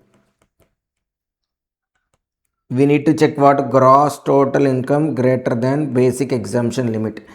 Jayvas travel, okay, to Dubai during the year spent 4,50,000. Sir, his foreign travel expenditure in a year is what? Greater than 2 lakhs. So he has to file return. So Sita, non-resident having asset worth 2 crores and 5 crores in India. Since, sir, she has only assets, no income, so she is not required to file. Return filed after due date is called as what? Belated return. It's okay. Birthday wish after the birthday. Like today's birthday, tomorrow if you wish now, what will it say? Belated happy birthday. Same way here also belated return. Return filed under following sections can be revised. Sir, which returns can be revised? A normal return under 139(1), a loss return under 139 subsection 3, even a belated return under 139(4) also can be revised. So even a revised return also can be revised. That's why all of the above. For a company who has to verify, sir. For a company, the verification has to be made, sir. See, sir. Who has to verify the return? See, it depends, sir. Normally for individual himself. Individual not in India or mentally incapacitated. Person on behalf of him. HF na karta. Karta not available. Any other adult member. Partnership firm. Managing partner. No managing partner. Any other adult partner. LLP. Designated partner. No designated partner na any partner. For company, usually managing director. No managing director na any other director. Company into liquidation, then liquidator. Company is into insolvency process, then insolvency professional. When the management taken over by central state government, then principal officer. If it is a non-resident company, person having power of attorney. Political party, CEO, local authority, principal officer. Any other person competent to verify. So these people can verify the return of income. Okay, so here company means managing director. If not MD, any other director. In which following transaction is quoting PAN number is compulsory? Sir, for which transactions PAN number has to be quoted mandatorily? See, sir, these are the transactions. So, okay, see, PAN has to be quoted in all the returns, in all the challans for payment of tax, sale purchase of motor vehicle except two-wheeler, opening a current account, demat account and applying credit card, debit card. And when a hotel related cash payment is being made for 50,000, more than 50,000, foreign travel cash payment more than 50,000, cash purchase of DDs pay orders more than 50,000, time deposit with bank, NBFC, PVOs like more than 50,000 or aggregately more than 5 lakhs in a financial year, purchase of prepaid instruments more than 50,000, payment to mutual funds for units more than 50,000, payment to bonds debentures of a company or institution more than 50,000, payment to RBI for bonds more than 50,000, cash deposit in a day more than 50,000, contract for purchase or sale of securities more than rupees 1 lakh, sale purchase of unlisted shares more than rupees 1 lakh per transaction, life insurance premium more than 50,000, purchase or sale of immovable property more than 10 lakhs or stamp duty value more than 10 lakhs, sale purchase of goods and services more than 2 lakhs per transaction. So in these cases, quoting of PAN is mandatory. Okay, so cash payment 40,000, sir. RBI 35,000, sir. 4 lakhs. So here 50,000, here 10 lakhs is the limit. Whereas here payment exceeding 50,000 to mutual fund. So here what? PAN has to be quoted. TBF Limited Indian company deducted 1,20,000 from various payments. Okay. However, it has filed TDS return for the said quarter. It has failed to file the TDS return. Okay. Now didn't file TDS return. What is the fee payable? Sir, you will get this even in the like penalties chapter also. What is this? 200 for every day. Okay. Until the failure continues. However, the maximum fees could be what? The amount of TDS deducted. Which of the following can be carried forward at subsequent years, even the return filed after due date? What is this, sir? Unabsorbed depreciation. Then, A filed his return of income on 20th December. He noticed that he has omitted to admit income from business of 4 lakhs in the ITR filed by him for the assessment year. What is the maximum time limit available for A to file updated return? Sir, since updated return came, updated return is an amended concept, sir. Let me explain you the whole concept of updated return, sir, quickly. See, updated return. Why updated return? Whether you have filed a normal return, belated return or revised return, sir, all these can be updated. So in updated return, instead of like reducing your taxable income, you need to increase your taxable income. Okay. So updated return can be filed. What the intention of updated return is? What, sir? It shouldn't be a loss return. It shall not result in reduction of liability. That means what? It should increase the tax liability. It shall not result in refund or increase the refund. Okay. So if it is favorable to SSC, then you cannot file updated return. So department favorable. I mean, you are gonna reduce losses. Okay, in loss anyhow they are not required to file. Okay, you are not eligible to file. If you are increasing the tax liability or reducing the refund due, then you can file what? Updated return. Can be filed by any person whether he has filed return under this 3 or not. Till when, sir? Within 48 months, up to 48 months, updated return can be filed. From when? From the end of relevant assessment year. Previously only 24 months. Has to be filed within 48 months from end of relevant assessment year. Along with return, additional tax also has to be paid. Because they are giving you, sir, usually belated return can be filed till when? 31st December of assessment year. Okay. But here extra 4 years. I mean another 51 months. Because from 31st December of assessment year till completion of assessment year another 3 months. And from completion of assessment year another 48 months. So total 51 months period is there for our to file updated return. Okay. So that's why, sir, for giving you the extended time, they're asking you to pay additional tax also.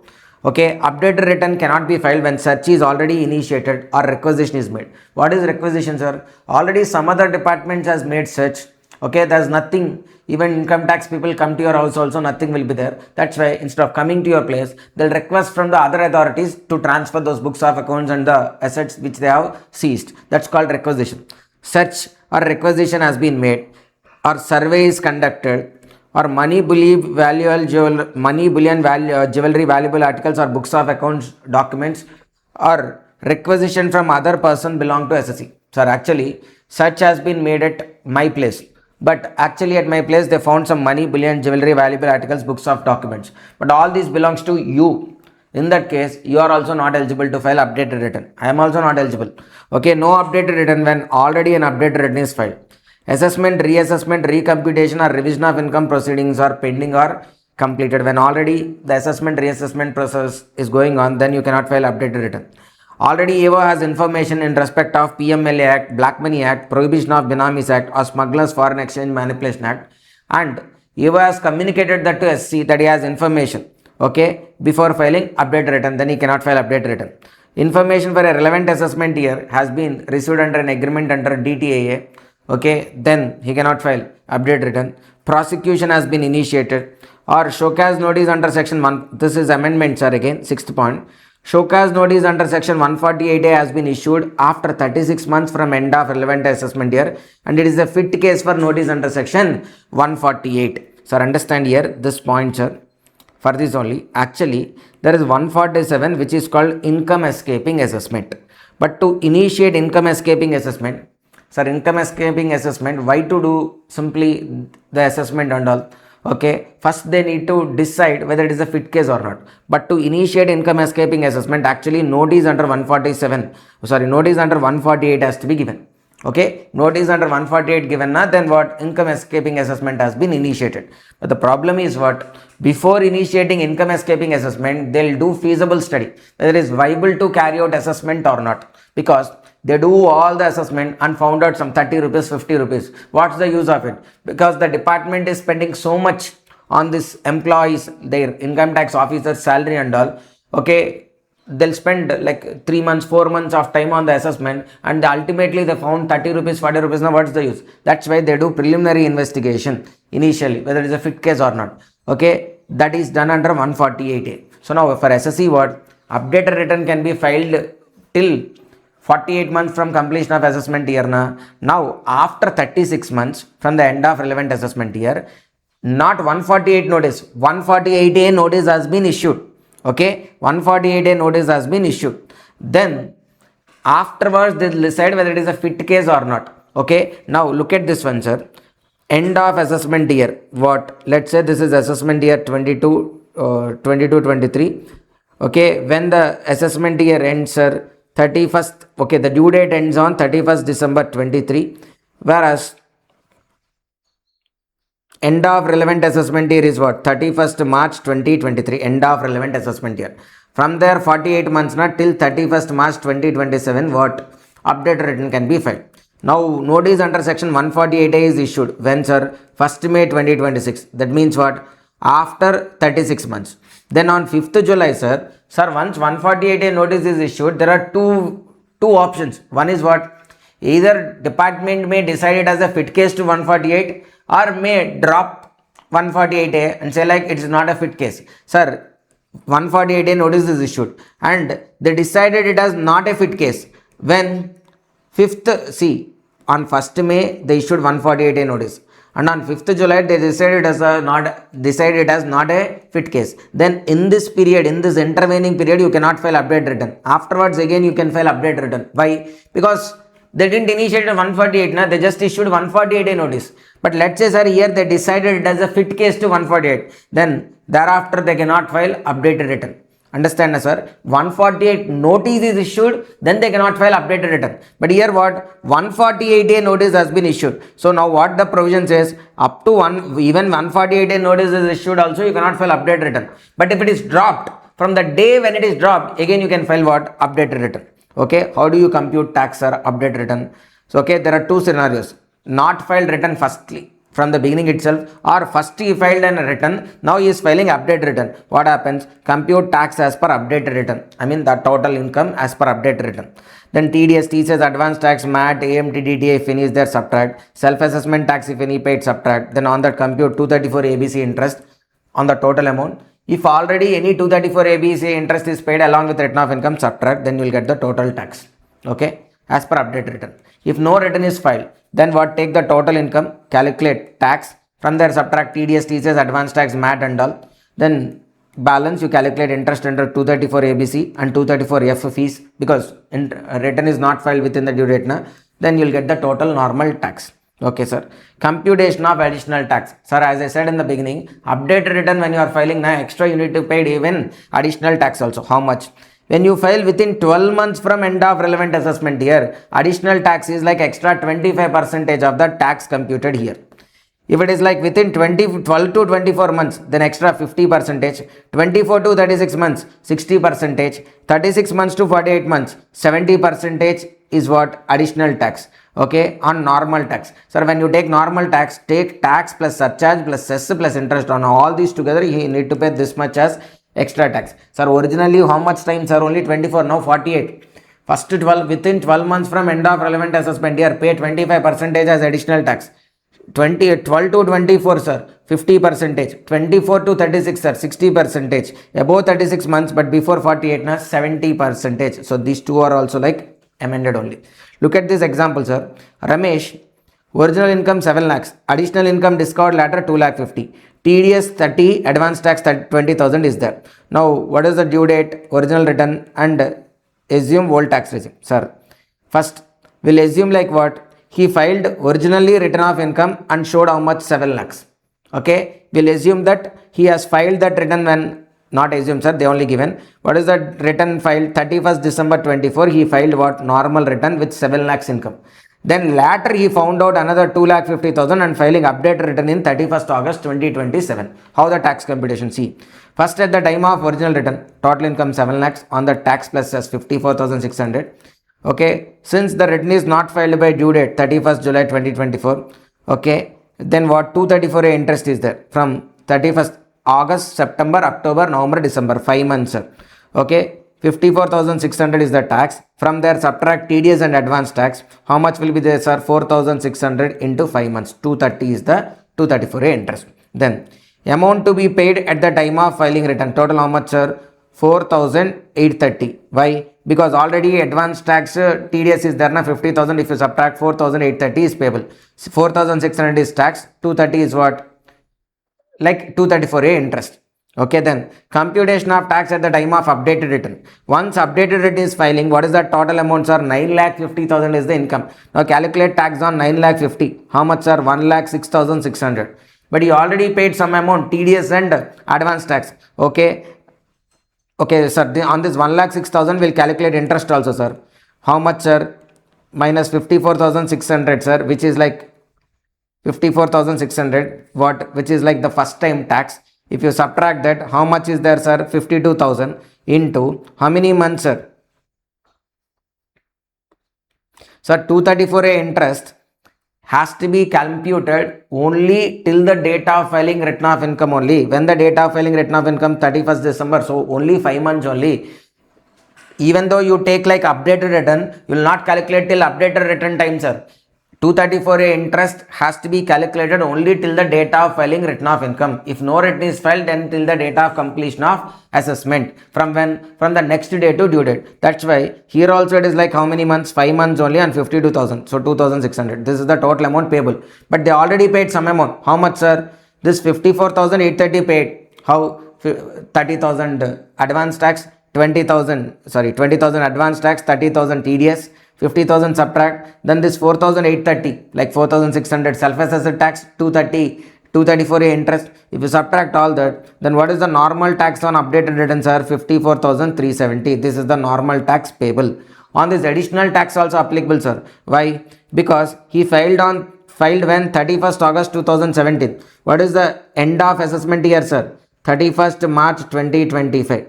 Whereas he filed when 31st August 2027. So the time period is what, sir? More than 24 months but less than 36 months. Then what is the additional tax he has to pay, sir? 60%. 60%. So 86,990. This is about what? Updated return. Okay. So what is the time limit, sir? Here, filed return of income for assessment year 26-27 on 30th December 26. What is the last day of assessment year? 31st March 2027. From there 48 months not till 31st March 3031 he can file updated return.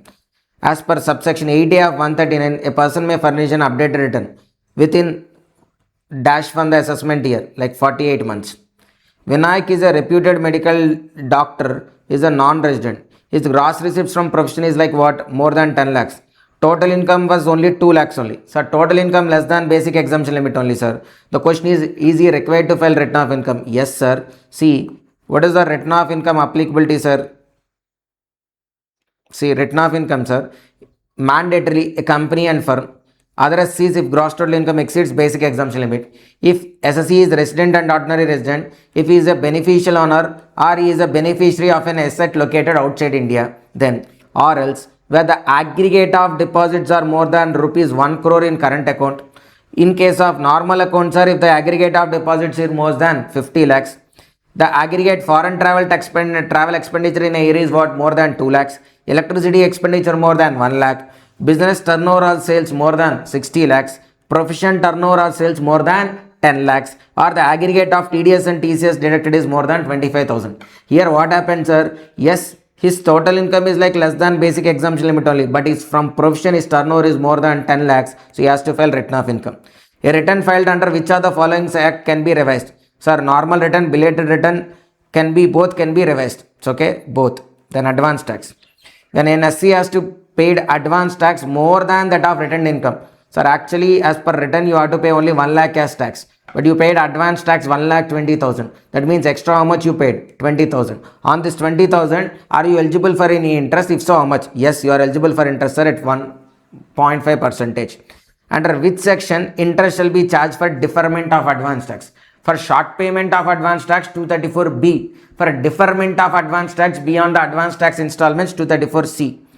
Rounding off, sir. Actually, for the purpose of computing advance tax related interest, sir, 234A, B and C, the tax amount whichever is like due has to be taken in multiples of rupees 100 only, multiples of rupees 100. And then PQR Limited is an Indian company, deducted 1,20,000, sir, as TDS, but failed to file TDS return. It's already repeated, sir, in return of income. How much? Rupees 200 per day or maximum 1,20,000, whichever is up. Okay, then this is the recent December 25 attempt MCQ, sir. MNO furnished a return of income in 26-27.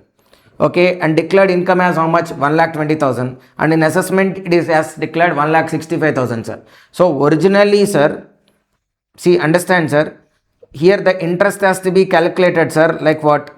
On the returned income, assessed income. Sir, understand, 234A and 234B interest both has to be computed based on the tax on assessed incomes only, not on returned incomes. Tax on assessed incomes only.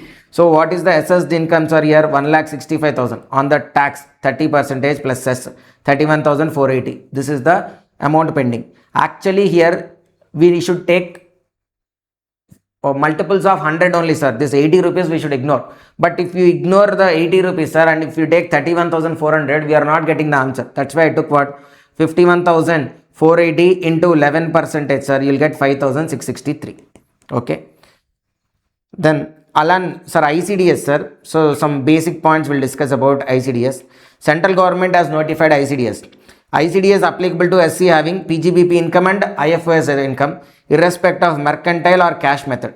But if you follow cash method, sir, no ICDS. Mercantile method, sir, others ICDS applicable. Individual and HF, only when tax audit applies, then ICDS is applies. ICDS is not for the purpose of your accounting books. They are for the purpose of PGBP and IFOS income. If there is any conflict between Income Tax Act rules, rules and ICDS, then Act and rules only will prevail. Provisions of ICDS shall apply even for presumptive income computation also. ICDS will apply to SSE irrespective of for him accounting standards are applicable or Ind AS applicable. ICDS not applicable for the purpose of computing MAT and AMT. Okay. So ICDS 1 is about what? Accounting policies. 2 inventories. 3 construction contracts. 4 revenue recognition. 5 tangible fixed assets. 6 effects in changes of foreign exchange rates. 7 is about government grants. 8 securities. 9 borrowing costs, and 10 is about contingent assets. 10 is about what? Contingent assets. Now this is the recent attempt MCQ, sir. ICDS 8 related securities. What ICDS 8 says, like for investments, how do you value? Cost or NRV, whichever is lower. But that has to be done class wise, not asset wise or the total of all the investments. Class wise. Here the class, there is equity shares and debt. For class of equity, sir, 800 and 1500 total, 2300, 900 and 1200, which, okay, 2100, which is lower, sir, 2100. Then here, sir, debt, 1500 and 100, 1000, like 2500. Here, 3400, which is lower, sir, 2500. So 2500 and 2100 total how much? 4600. ICDS is applicable in case of income under that PGBP and IFOS. ICDS 8 deal with investment in securities. ICDS 4 deals with revenue recognition. ICDS 7 is for what, sir? Government grants. ICDS is applicable irrespective of income, sir, whether it is under the PGBP and IFOS. The next one, sir. ABC and Co received 24 lakhs as government grant in respect of machinery. Okay, the grant becomes refundable. Sir, when the government grant is received with respect of machinery, what we might have done, let's say machinery amount is like 50 lakhs. Then you might have subtracted 24 lakhs and on the balance 36 lakhs, what you might be doing? Balance 26 lakhs, you might be calculating depreciation. Okay, now what? That grant has become refundable. You need to pay back the grant. Then what you need to do, sir? Whatever is the WDV of the asset is there, to that add back this refunded amount. Nothing but again increase the plant and machinery value only. CBDT. What is CBDT? Stands for Central Board of Direct Tax. Which of the following power is not vested with CBDT? Relaxation of time limit. Yes, time limit can be relaxed, sir, by CBDT. Okay, relaxation of certain provisions, yes, can be done. Relaxations of provisions in relation to set off of losses. Okay, it is not available with what? CBDT. What is the monetary limit for department to file an appeal with High Court on ITAT order, sir? Actually, this belongs to appeals chapter, sir. Wrongly, it was included here. So, let me show you, sir. Appeals, monetary limits. Department can file an appeal only if the tax effect is more than the following amounts. Sir, to restrict department from filing appeals in each and every case, they set certain monetary limits. Only the tax amount is more than that monetary limits, then department can proceed with an appeal. With ITAT, when the tax amount is like more than 60 lakhs. With High Court, when the amount is more than 2 crores. Here our MCQ is about what? High Court only. So the limit is like 2 crores. Which of the following is not the power vested with CBDT? What? Like issue directions, instructions, yes, it can give. Admit an application for exemption deduction, yes, it can do. Direct an authority how to do assessment or how to deal with a particular issue, they can give directions, that also done. But they cannot amend sections, sir. They cannot amend sections. The power to amend sections is with whom? Central government. Okay. So to start with the IFOS chapter, sir, the maximum amount of gift that is eligible for exemption is like how much, sir? 50,000. 56 subsection 2 clause 10. Mr. Ram has received 51,000 on occasion of marriage. On occasion of marriage, sir, either by relative or non-relative, how much ever you receive as gift, exempted.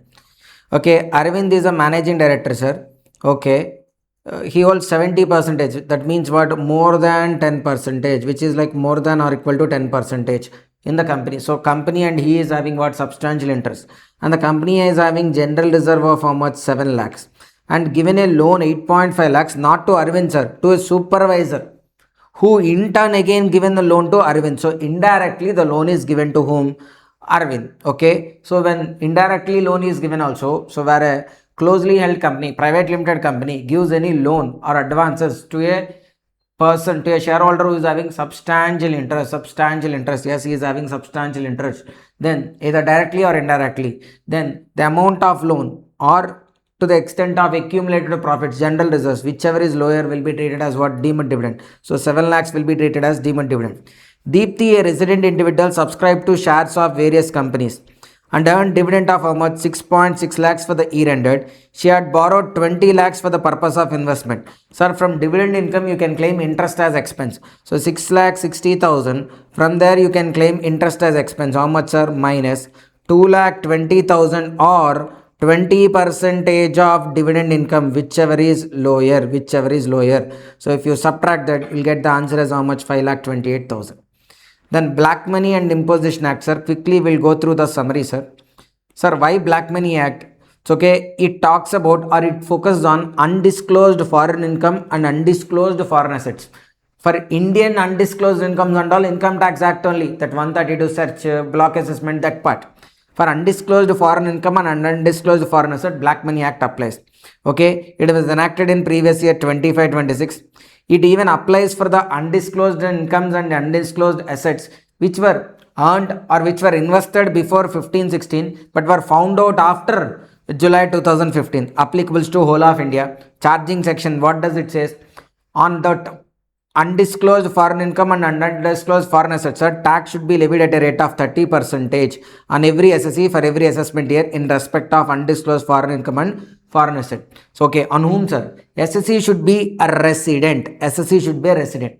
Sir, now, what the second point says, SSE could be resident or non-resident but not ordinary resident in the year in which it was found out. But he should be resident in the year in which such investment has been made. So, okay, with respect to this undisclosed foreign asset, in the year of investment he is resident. Now he might be non-resident also, still Black Money Act is applicable. What is undisclosed asset, sir? Undisclosed asset now which is located outside India, for which SC has no explanation or no, even though explanation is given, not satisfactory. Okay, so okay, then what is the point, sir? What is the value of undisclosed asset, sir? Bank account na the sum of all deposits made from the time opening of accounts, okay, and where such account is already declared, then the sum of all the deposits made from the time when such declaration has been made. Where any deposit is made out of withdrawal, such couldn't be considered. Immobile property, sir, you should take cost or NRV on valuation date. Valuation date now first day of previous year in which it was found out by AO. Okay, bullion jewelry, cost of acquisition or NRV, whichever is higher. Quoted shares, cost of acquisition or average of low and highest price on the valuation date, whichever is higher. That is only relevant, sir, for MCQs. Then computation. While computing this undisclosed foreign income and assets, sir, no expense or no deduction, nothing is allowed, sir, everything is taxable. But however, see this point, sir, if there is an undisclosed foreign asset, sir, investment is there, but a part of the asset has been disclosed and a part is not disclosed. A part is disclosed and a part is not disclosed. Then what? To the extent of disclosed, okay, you found out the percentage of disclosed, that you subtract from the fair market value. Balance is what? Undisclosed, and now it is what? Taxable. Okay, and then time limit, sir. The assessment order shall be made within 2 years from end of the financial year in which notice was issued. Then penalties, sir. Rounding of, sir, here rounding of income or asset should be to nearest multiples of 100, whereas tax to nearest multiples of 10. Penalty, sir. Failure to disclose, sir, how much, sir? 300% of tax. 300% of tax. Whereas fails to file return of income, 10 lakhs. Fails to disclose, 10 lakhs. Fails to answer any question, 50,000 to 2 lakhs is the penalty amount.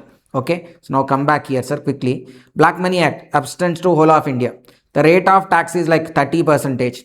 Kailash is a resident individual, sir. He has disclosed the 60% of value. Okay, that means what? 40% undisclosed. Okay, so the AO has received information regarding the partial non-disclosure.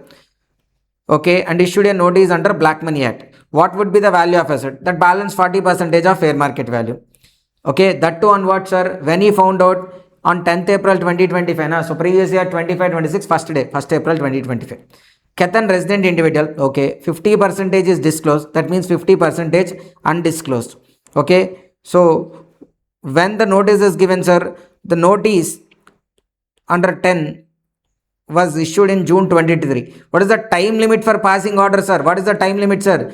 End of that year plus 2 years, end of that year. So June 23 now, what is the financial year? 23-24. When it ends? 31st March 2024. From there 2 years. So it is what? 31st March 2026. Then Shivam is a resident individual, sir. 60% is what? Disclosed. 40% undisclosed, sir. Then what is the value, sir? 40% of undisclosed as on when? As on 1st April 2025, because the previous year is what? 1st April 25-26. An apartment was acquired for how much, sir? 50 lakhs. He was in India for more than 2 decades. Only 60% of was disclosed. The fact of non-disclosure of purchase price came to the knowledge in January. The market value is how much, sir? 200 lakhs. So 200 lakhs is the market value. How much disclosed? 60 lakhs. Whereas 40% not disclosed. So how much is taxable? 80 lakhs. Desai was resident. He moved to Germany. Became non-resident. Okay. Sir, in the financial year 25-26, he, okay.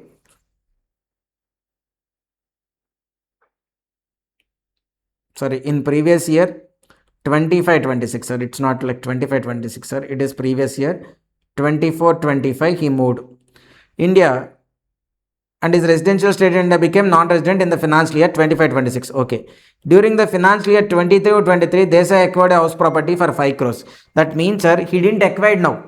In 22-23 acquired. That time he is resident, even though he is non-resident. So what? Black Money Act is applicable. Okay. Assessing officer can issue notice, sir, because at the time of acquiring he is what? Resident only. Then penalties and prosecution, sir. Let me show you the penalty points quickly, sir.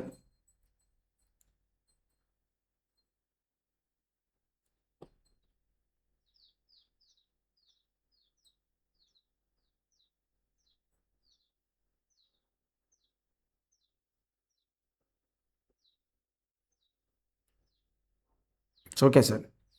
Prosecution, sir, this MCQ we already listened one time. I mean, we already came to know, we already come across this MCQ in assessment, sir. Prosecution can be launched and the taxpayer can be punished if he commits willful failure to produce to the tax authorities documents under 142 subsection 1, because under 142 subsection 1 only the documents will be asked.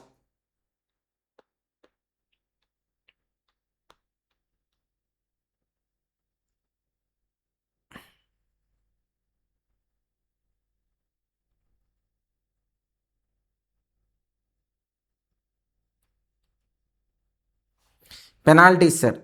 Sir, section 270A talks about penalty when there is, sir, first two sections are, one is 270A and the next one is like 271AAD. These two are important, sir.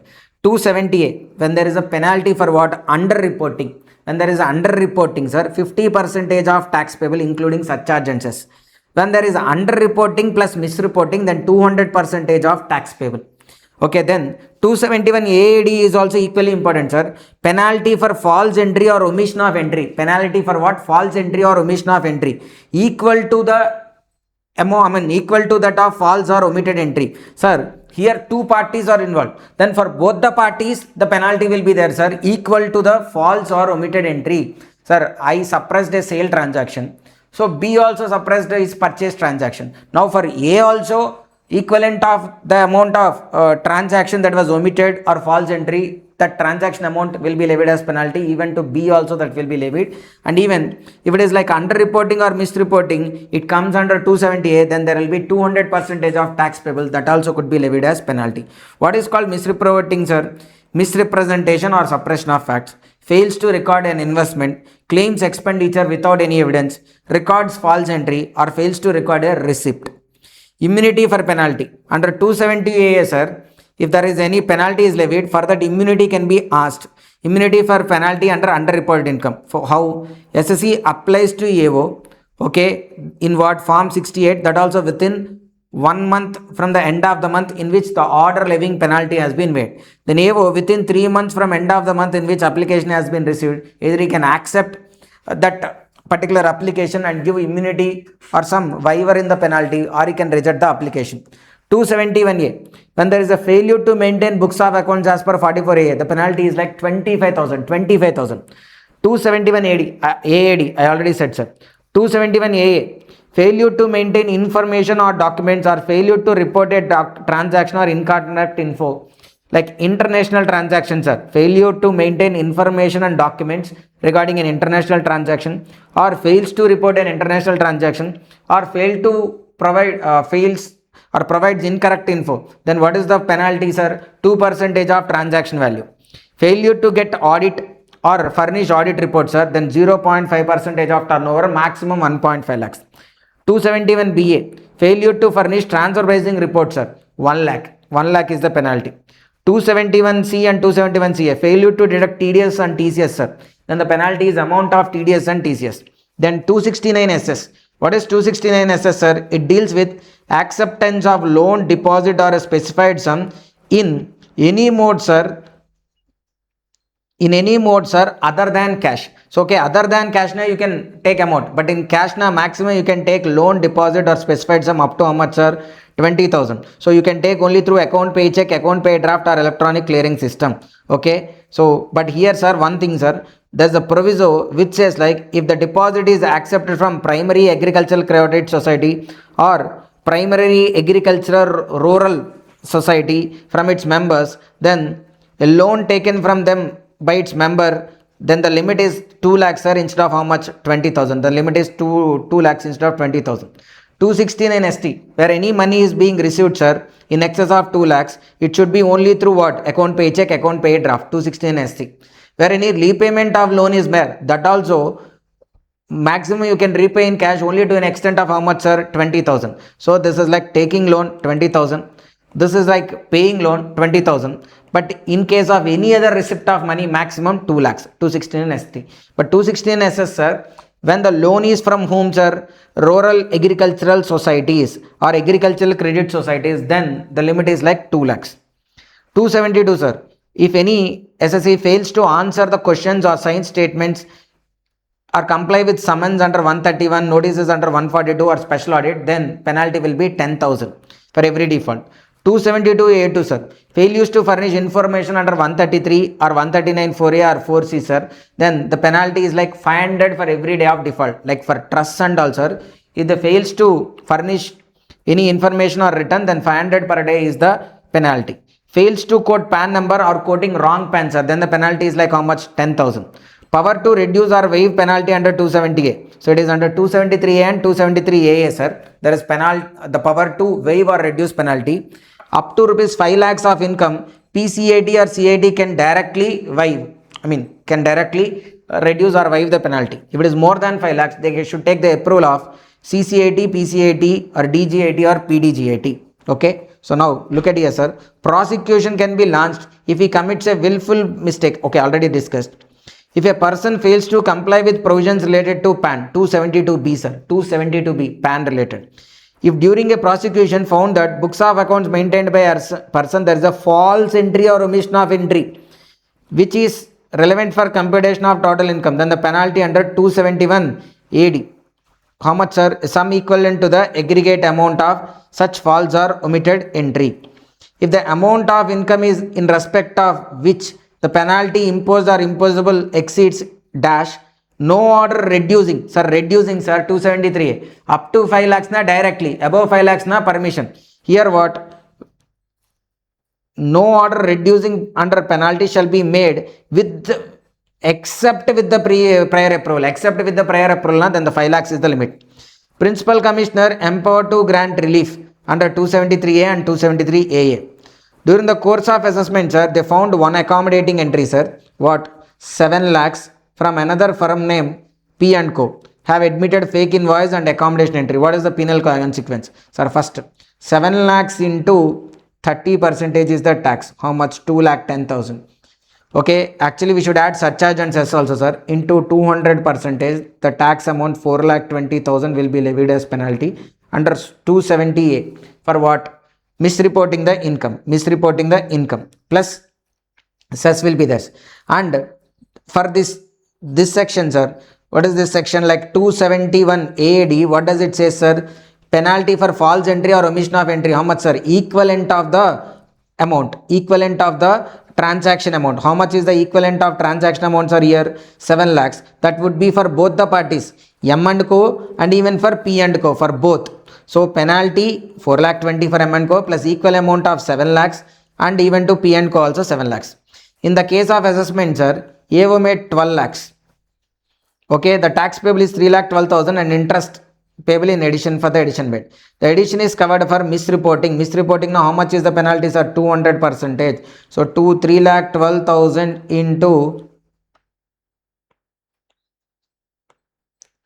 3,12,000 into 200%. How much, sir? 6,24,000. Then during the course of assessment, sir, AO found one accommodation entry 7 lakhs. Sir, we already discussed this now. Both are like same only.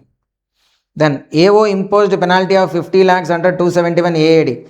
Can he provisionally attach the properties or no provisional attachments? Anurag Mysore exported the goods to holding company. Holding company where, sir? In China. So it is what? International transaction. Okay, and fails to maintain information. How much is the penalty, sir? 2% of transaction. 5 crore into 2%, 10 lakhs. Shivam, a resident individual age of 38 years, has furnished return for 26-27. However, his total income assessed is 18 lakhs. Okay, sir, this comes under what, sir? He filed return. Okay, they didn't mention it as like misreporting. So we'll take it as like only underreporting. How much is the tax? 50% of tax. Here, sir, like the answers are like based on the preceding assessment year, sir, but current assessment year slabs changed, na? So accordingly, tax also changed, sir. See, what is the tax amount will come, sir, for 18 lakhs? 1,87,200. On that 50%, na, the penalty would be 93,600. During the reassessment, a partnership firm, AO found misreported income of how much, sir? 20 lakhs. Misreported 20 lakhs. 20 lakhs into 30%, 6 lakhs plus cess, okay, into 200%, 12 lakh 48,000 is the penalty. The amount of income in respect of which penalty is imposed, sir, like this is repeated MCQ only, sir, 5 lakhs. Krishna is a resident, sir, age 48 years, did not furnish return of income. His total income is 12 lakhs. Okay, sir, this also repeated only, sir. Yes, penalty liable, sir, 50%, but I think, sir, this amount has to be cross-verified, sir. I didn't verify it. Accordingly, now what? 12 lakhs will be 0, sir. So penalty also will be 0. Why? Because under default regime up to 12 lakhs the tax payable is 0. Rebate can be claimed. So you cannot. There will not be any penalty here, sir. No penalty is leviable because no tax. Vijay Charitable Trust, sir, Child Welfare Trust, 12AA. It has income before exemption under 1112 exceeded the maximum amount. I mean, basic exemption limit has been extended, but it fails to file the return. What is the penalty, sir? 500 for every day. 500 for every day. What is the monetary limit in respect of loan taken or cash under section 269 SS from primary agricultural credit society? For normal people, not 20,000, sir, but for primary agricultural credit society under 269 SS, it is how much? 2 lakhs, sir. 2 lakhs. What is the amount of penalty under 271A for failure to comply with 44A, maintenance of books of accounts? 25,000. During the course of assessment, it was found that bogus purchase was 5 lakhs. Then, even after the bogus purchase is disallowed, the SC's total income consists of only one item. How much is the penalty, sir? Equivalent of the bogus entry, sir, how much? 5 lakhs. Equivalent of bogus entry, how much? 5 lakhs. Okay, there is no 270. Sir, this loss and all couldn't be adjusted, sir. False entry in the books of accounts only 5 lakhs. 5 lakhs. Okay. Sir, here the MCQ is not, answer is not there for both 270A and 272 AAD. Okay, if that is also there, what we'll do? This 5 lakhs related tax into 200% plus this 5 lakhs. Okay. Then, sir, liability in special cases. As per 178.3, dash of a company has to intimate tax authorities with any assets of the company properties in his hands and has to set aside the amount of intimated by him to the tax authorities. Liquidator, sir, when it is into liquidation, he has to tell to the tax authorities, like when before he sells any of the assets. Liability in special cases. Sir, GAR will discuss towards the end, sir. Come to TDS, sir. Sir, in TDS also there are certain amendments, sir. It's okay. So I already uploaded a revision video, sir. So I'll ask you to go through that revision video, sir, once again. Okay, or else like it takes maybe less than 5 minutes, sir. I'll go through it quickly, sir. What are the amendments, sir? 193. In 193 is what? TDS on interest on securities other than government securities. When any interest is being paid in excess of 10,000, then TDS has to be deducted at a rate of 10%. Dividend is being paid, sir, and the dividend amount is in excess of 10,000, then TDS has to be deducted at a rate of 10%. If paid in cash, 10,000 limit does not apply. Understand? Then interest other than on securities. What is the TDS rates are 10%. When the interest paid is in excess of 50,000. In case of senior citizens, it is 1 lakh. So this limit is updated, sir. Previously, like what? Interest by bank. Okay, this limit applies to whom, sir? Understand, sir, where an interest is being paid to a person and the interest is by whom? Bank, cooperative society, post office. Up to 50,000, no TDS. If he is senior citizen, up to 1 lakh, no TDS. Normal cases and also are above 10,000, TDS has to be deducted at a rate of 10% only. Who has to deduct TDS, sir? Any person other than individual and HUF irrespective of turnover. Individual and HUF when turnover exceeds 1 lakhs or 50 lakhs, then TDS has to be deducted. Lottery and winnings are 194B. What is the TDS rate? 30%. When the net amount of winnings, when the amount of winnings is like more than 10,000 in respect of each and every transaction. Horse races also same, sir. Insurance commission, sir, 194D. The TDS to be deducted is like 2%. If 10%, sir, if the payee na, the one who is receiving the commission is domestic company, 10%, otherwise 2%. Here, sir, no TDS has to be deducted unless the commission amount is in excess of 20,000. In excess of 20,000. Previously, it is 15,000. Then commission on sale of lottery tickets also 2%, sir. When the amount is in excess of 20,000. 194H also, sir. Commission and brokerage. Okay, who has to deduct this TDS, sir? Other than individual and HUF in any case. Individual and HUF when their turnover exceeds 1 crore or 50 lakhs. No TDS, sir, when the amount being paid is like within 20,000. About 20,000 only TDS. No TDS on underwriting commissions and all. Then 194S, sir. TDS on consideration for transfer of virtual digital asset. On virtual digital assets, sir, the TDS rate is 1%. Virtual digital assets na like cryptos and all. Okay, who has to deduct? Individual and HUF. If SSC, sir, individual and HUF, turnover of business within 1 crore, turnover of provision within 50 lakhs or no business or provision, sir. When the payment is being made is like above 50,000, then TDS has to be deducted at a rate of 1%. Any other person, I mean individual and HUF, turnover exceeds 1 crore and 50 lakhs.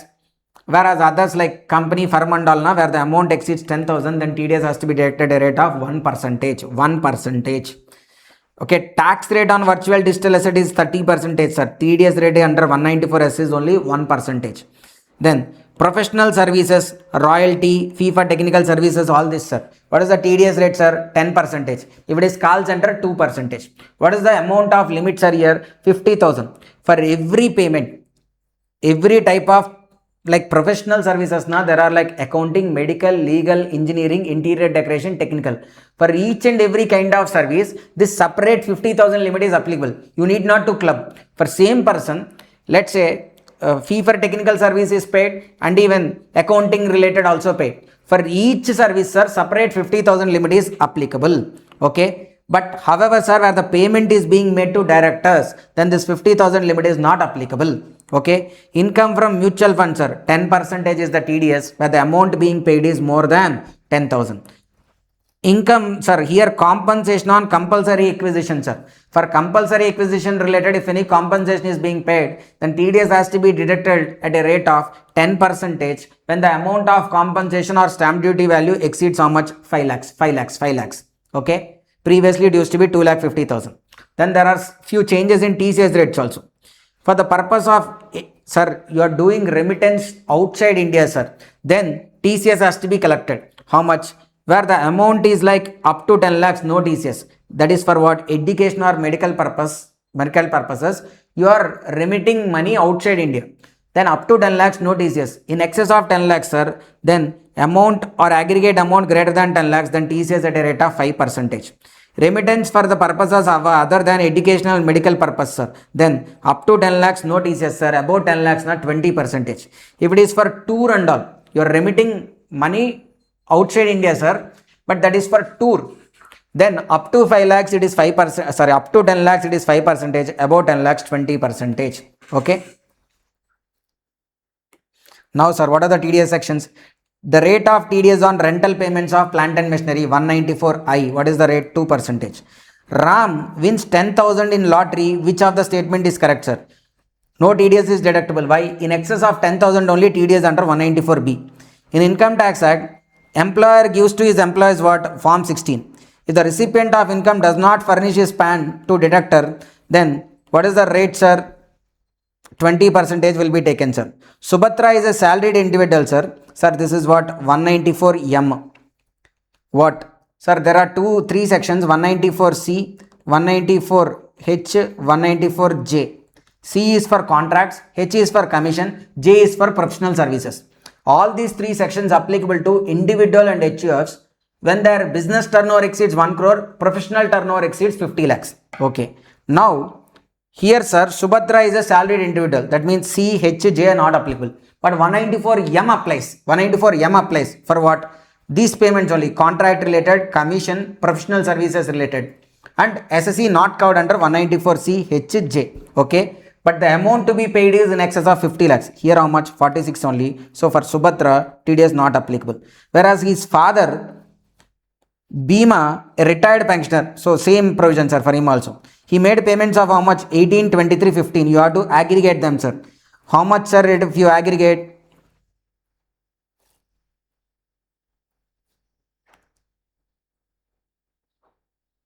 It is in excess of 50 lakhs, sir. Then what, sir? Yes, 194M is applicable, sir. Then TDS has to be deducted under what? Sir, they should fall in the same financial year.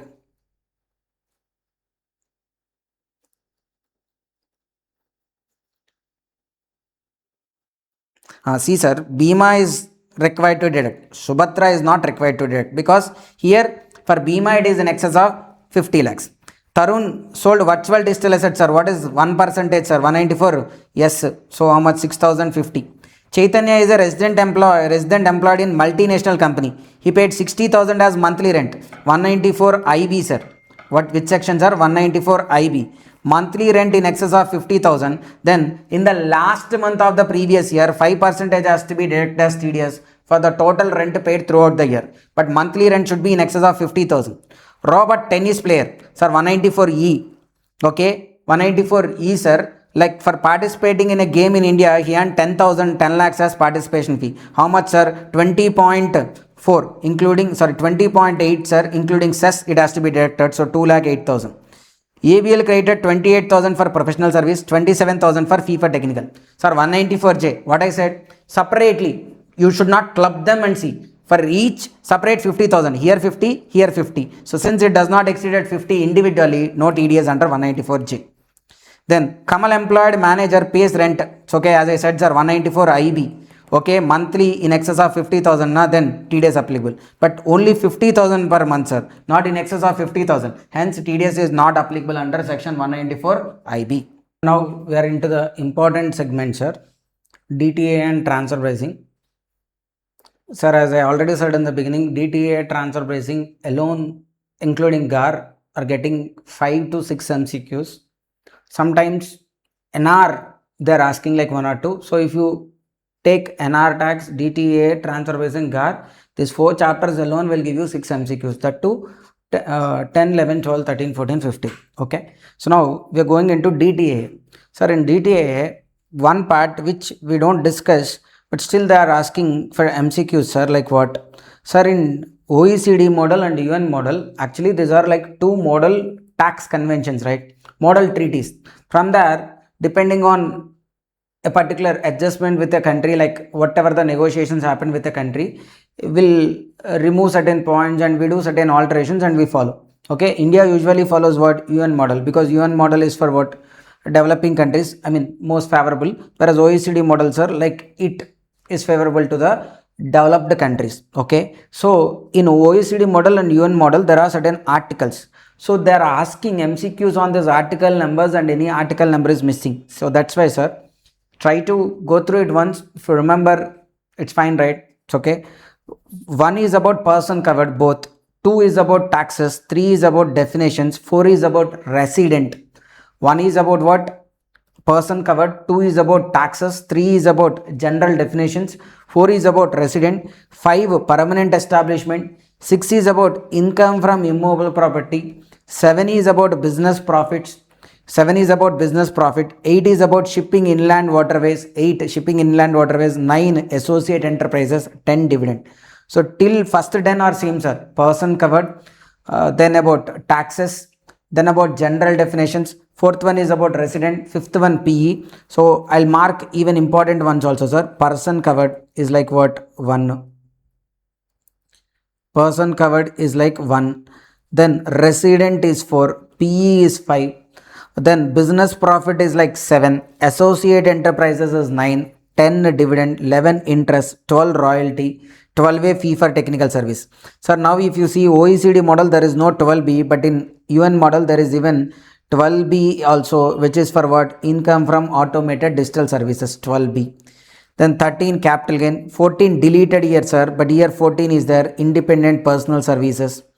Okay, 15 income from employment, here dependent personal services. 16 director, here also director fees. 17 entertainers and sports person, here artists and sports person, same only. 18 is about pensions, 19 is about government service. Okay, then sir here 20 is about students sir, 20 is about students, and then 21 is about other income, 22 is about capital, 23A is about the exemption method, 23B is about the credit methods. So, okay, 23A and 23B is about the exemption and credit methods in DTA. 24 non-discrimination, 25 mutual agreement procedures, 26 exchange of info, 27 assistance in collection of taxes, 28 members of diplomatic missions who and how they will gonna act, 29 entitlement of benefits, 30 is territorial extension, here entry in force, 31 entry in force, here termination, here 32 is termination sir.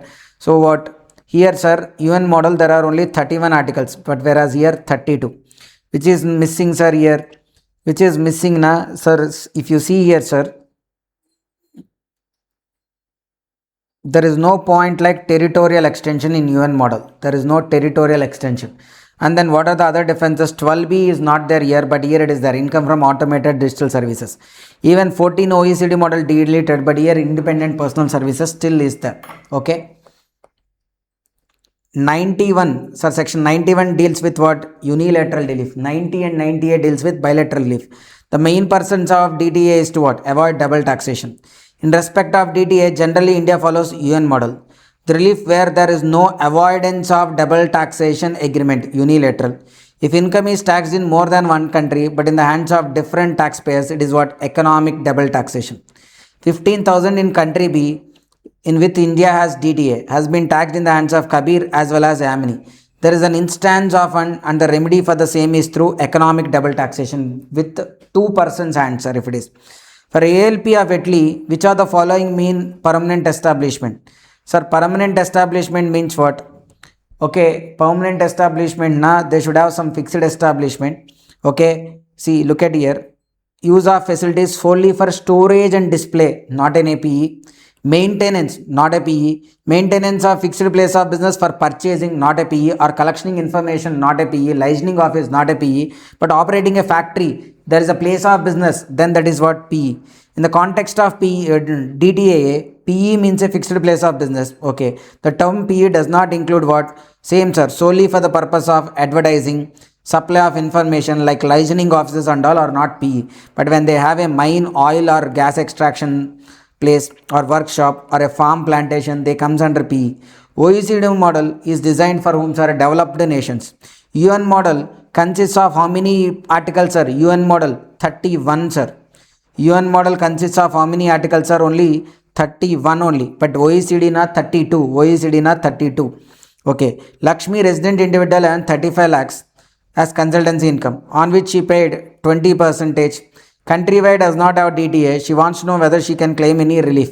Yes sir, Lakshmi resident individual na, she paid tax there, so that's why she can get what? Unilateral relief sir. But for that what? Does not have, she wants to know whether she can claim. Yes, able to get relief. Why? Even though there is no DTA, unilateral relief sir. Then which are the following articles is present in UN model convention but absent in OECD model? Sir, article 14 is there, but 12A is not there sir. Fee for technical services, 12A is not there sir, where in OECD model it is there in UN model. I mentioned that. Okay, sorry sir, 12B na, it is like, why they mentioned it as 12A? 12B it is like, it's okay, we have brought from the institute only, it is like 12B. Then which article of DTA generally talks about profit? Profits are 7. Profits on PE na article 5. Okay, so then article 10 sir, article 10 is about what? Dividend. 12 is about what? Royalties. Okay, this is about what sir? DTA. Sir, in transfer pricing there is one small amendment sir. So Sir, in transfer pricing, sir, because every line is important now, so there's a chance of asking even this also. So let me go through that amendment, sir, once. See this one, sir. In transfer pricing, sir, what happens in transfer pricing? Sir, usually AO will compute the ALP. Then he files the return. Once he files the return, AO may take it for verification. Okay, he recomputes ALP. In such case, he can refer the case to what? TPO. He can refer the case to TPO, transfer pricing officer. In the process of verifying the ALP determined by AO, determined by SSE, AO may refer the case to TPO. Now what? AO with approval of PCIT or CIT refer the case to TPO, where SSE agrees with ALP computed by AO. TPO, who can be TPO, sir? Joint Commissioner, Deputy Commissioner or Assistant Commissioner. Then what? What action he will take? He'll call SSE to provide evidence or computation. Where any other transactions are found out, that transactions also can be taken up by TPO, even though in the reference they were not included, and for that also he will be computing ALP.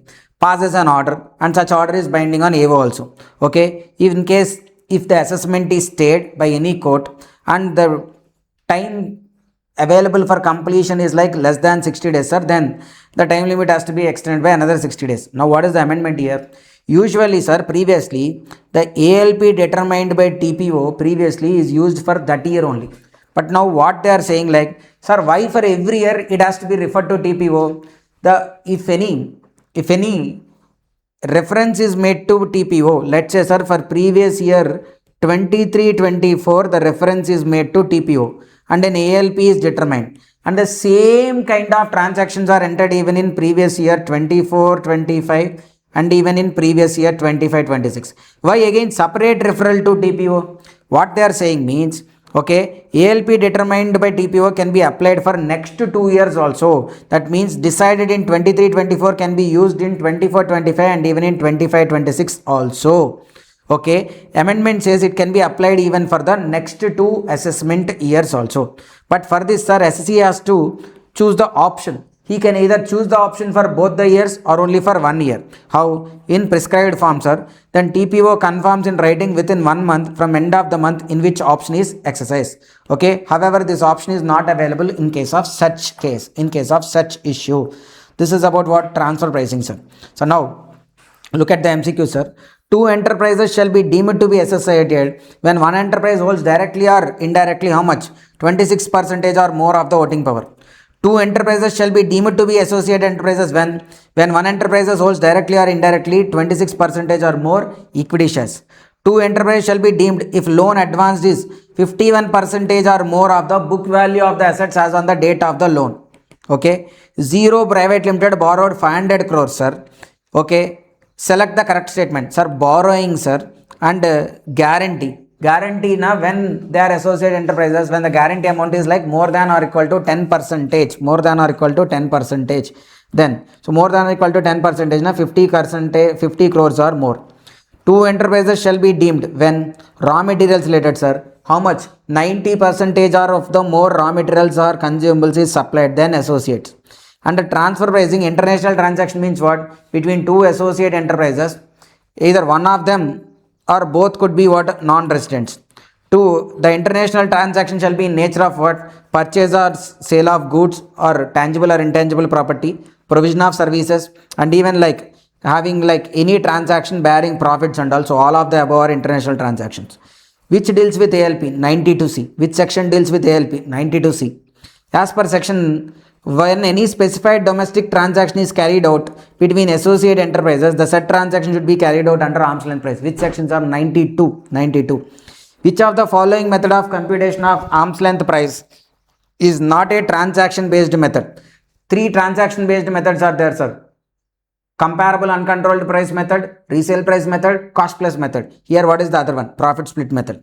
When SC fails to furnish an information about specified domestic transaction, what is the quantum of penalties at 2% with respect to transfer pricing? Where? In penalties chapter.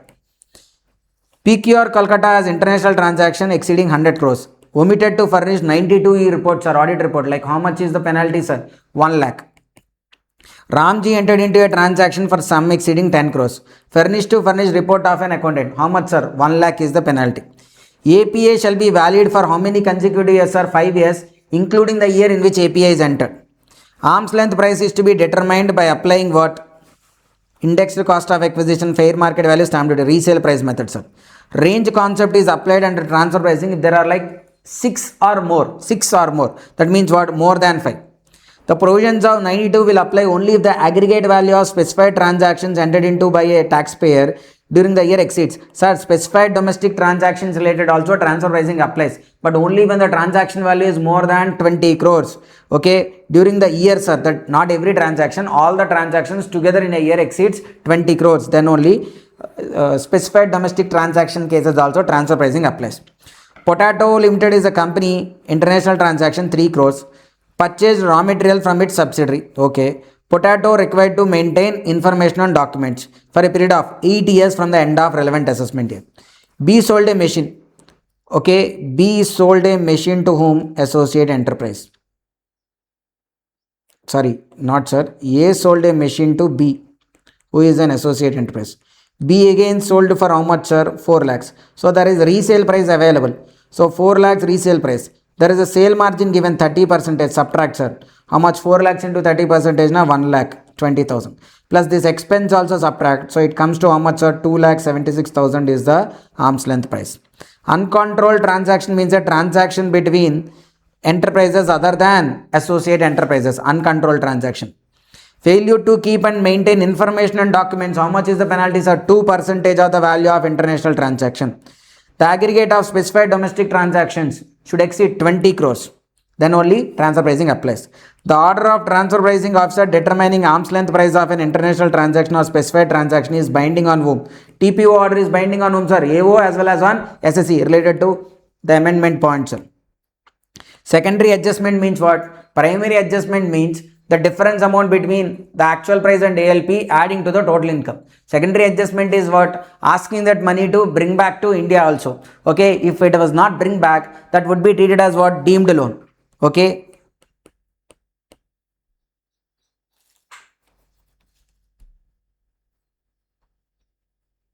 Then secondary adjustment is necessary when the primary adjustment is like more than 1 crore, more than 100 lakhs.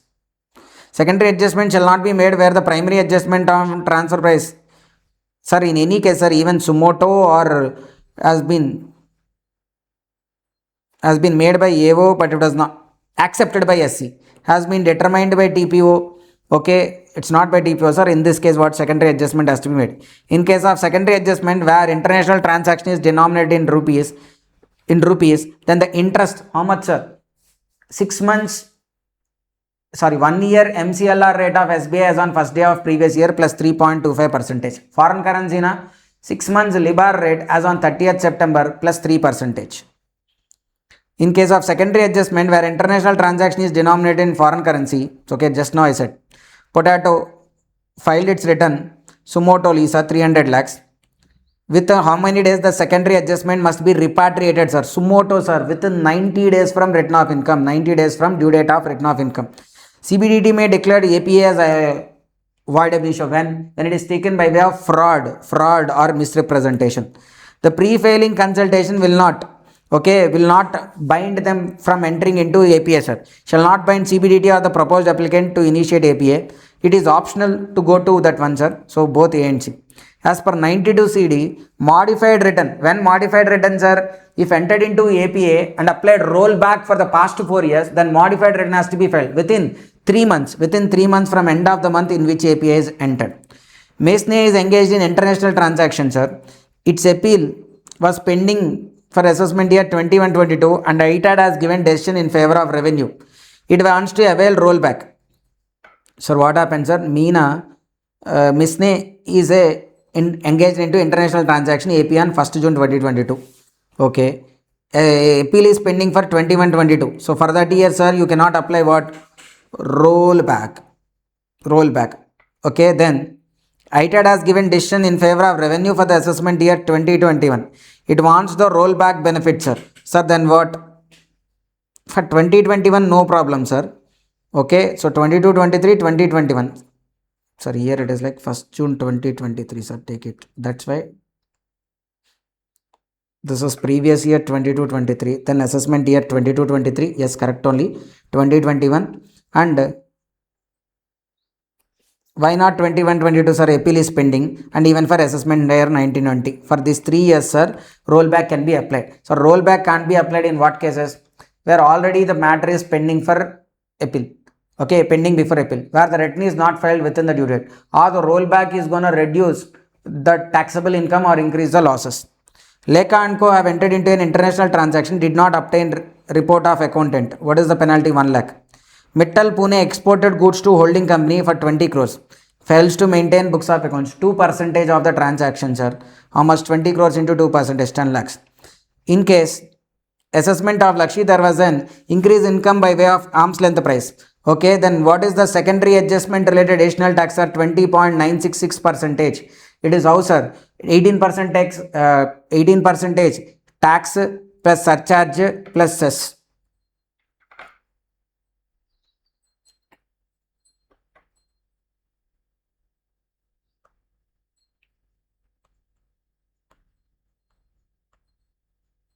See,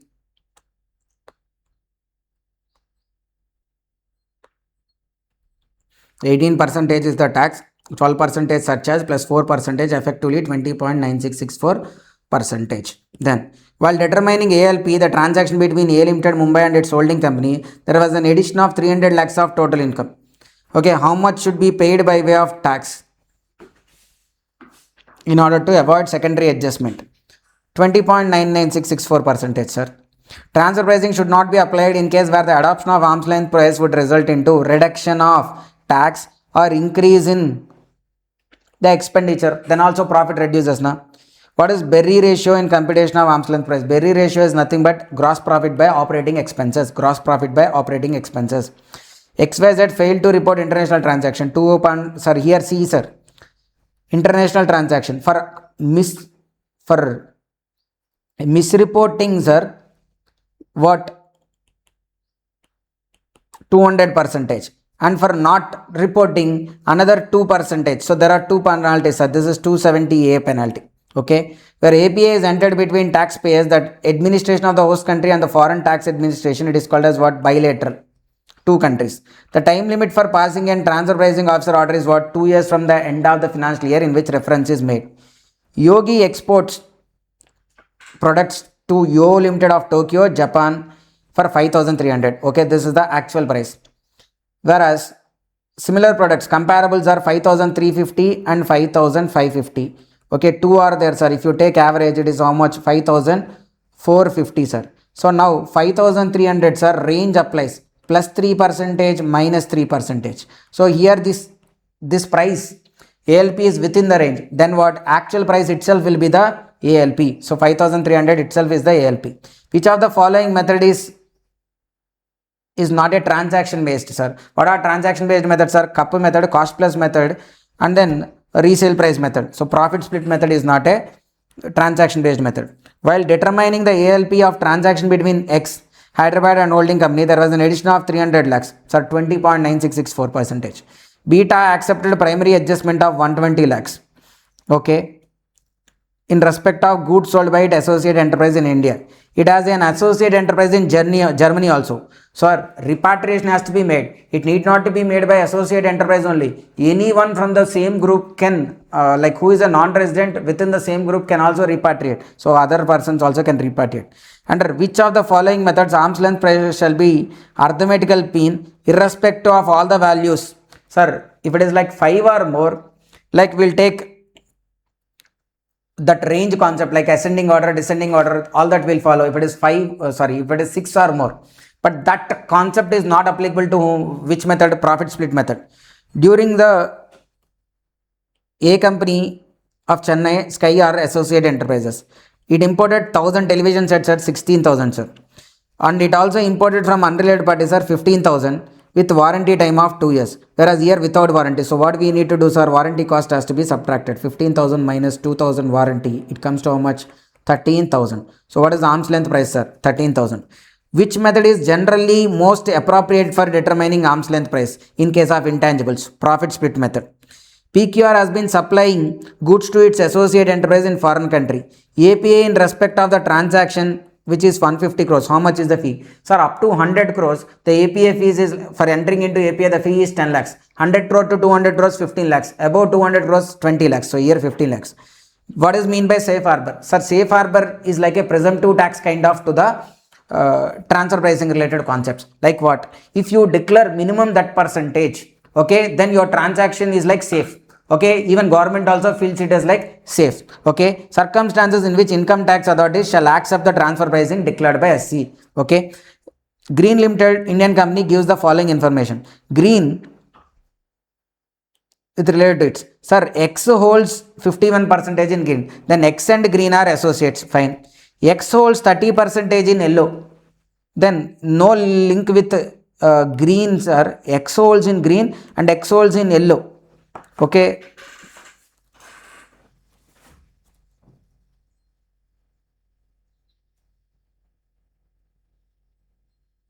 And here, sir, green holds 11% in Z. Z also what? Associate.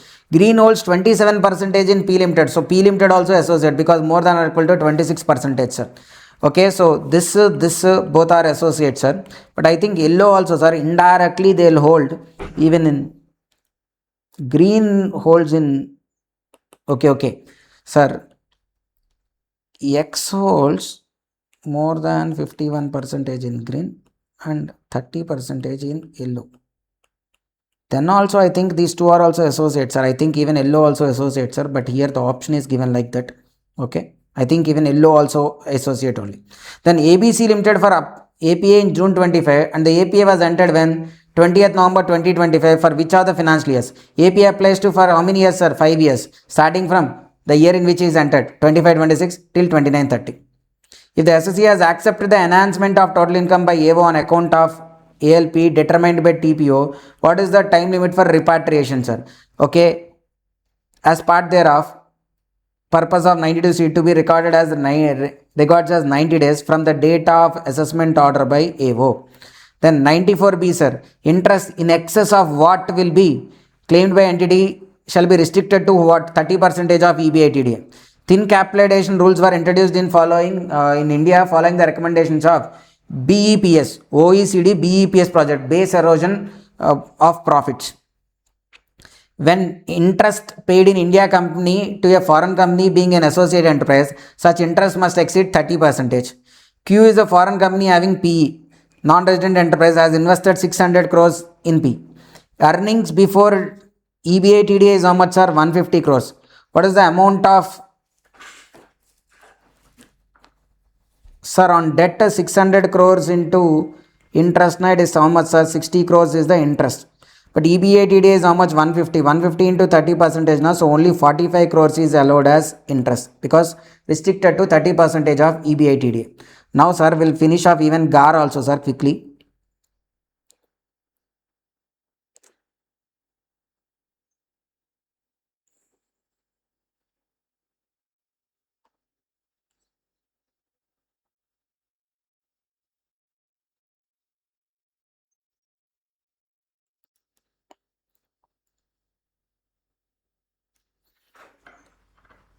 Sir, some simple summary of GAR, sir.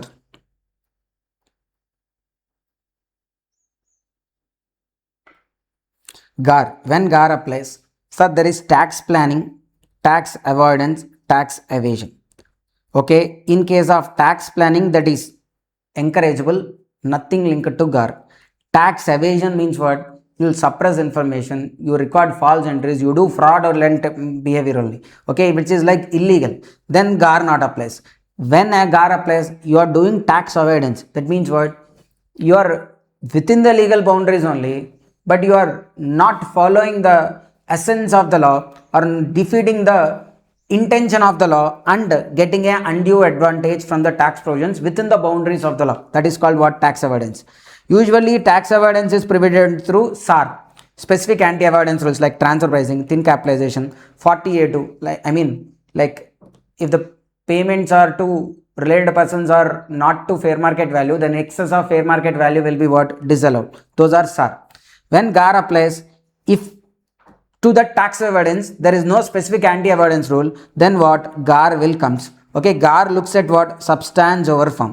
GAR is introduced by Finance Act 2013. It was made effective from 1st April 2018. Okay, and then effective from when, sir? 1st April 2018. It looks at substance over form. An arrangement, substance over form, na? So it looks beyond what we see. Okay, not on paper what is happening. What is the real transaction happening, that will be seen, sir. That is the intention of GAR. GAR applies only when the total tax benefit from that arrangement in a assessment year is more than 3 crores. Okay, if it is within 3 crores, then GAR not applies.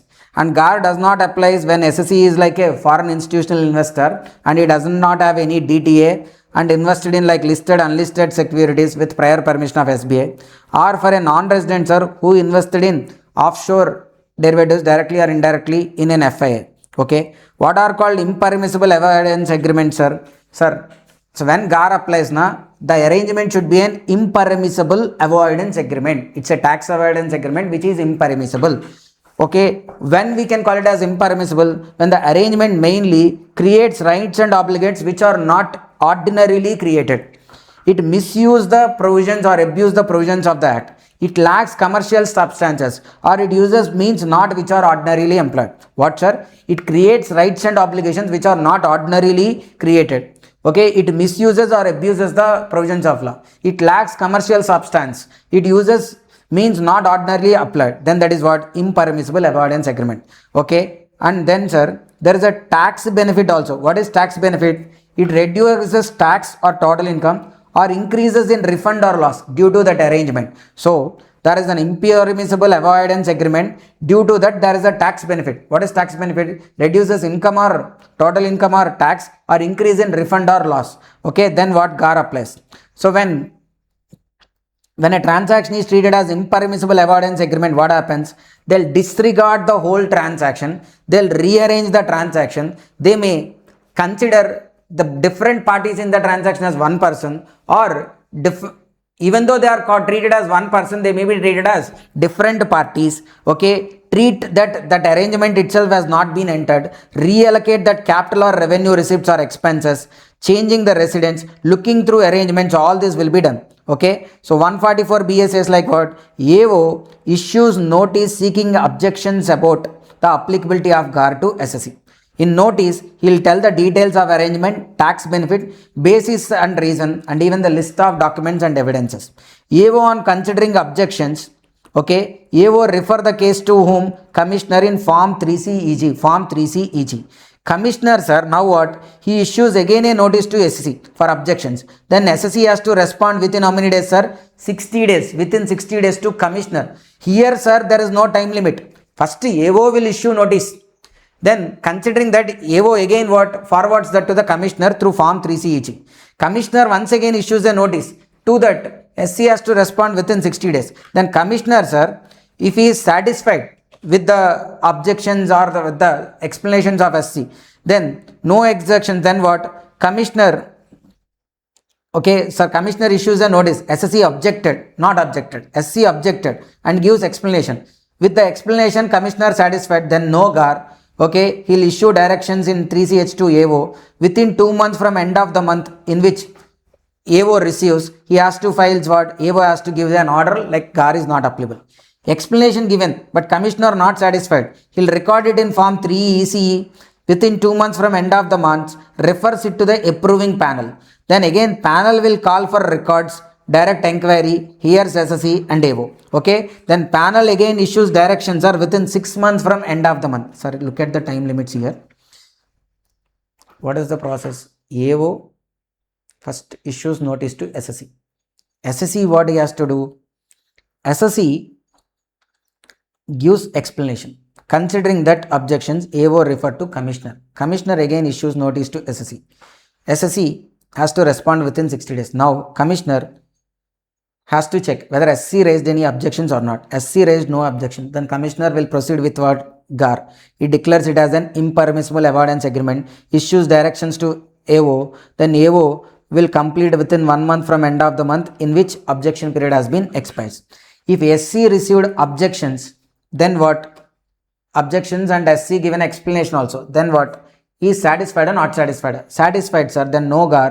He issues directions in 3CH2 AO. Then within 2 months from end of the month in which final submission is from SC is received, within that time what? Commissioner has to give that directions to AO. Then commissioner not satisfied. Then commissioner records that in 3 ECE refers to approving panel. Refers to whom? Approving panel. Panel again calls, records direct inquiry and hears SC and AO. Then panel directions within what? 6 months from end of the month in which reference has been made. Okay, sir. Panel has to give the directions within 6 months from the time it got reference. Commissioner, sir, within 2 months from end of the month if he is not satisfied. Okay, 2 months from end of the month in which SSC has given that response. From end of the month in which SC has responded. So now look at the GAR MCQ, sir. Simple only. GAR applies from 1st April 2018. GAR not apply when the value is like within 3 crores. GAR stands for General Anti-Avoidance Rules. What is the minimum tax involved should be involved? 3 crores. Main objective of GAR is what? To prevent aggressive tax avoidance. To prevent aggressive tax avoidance.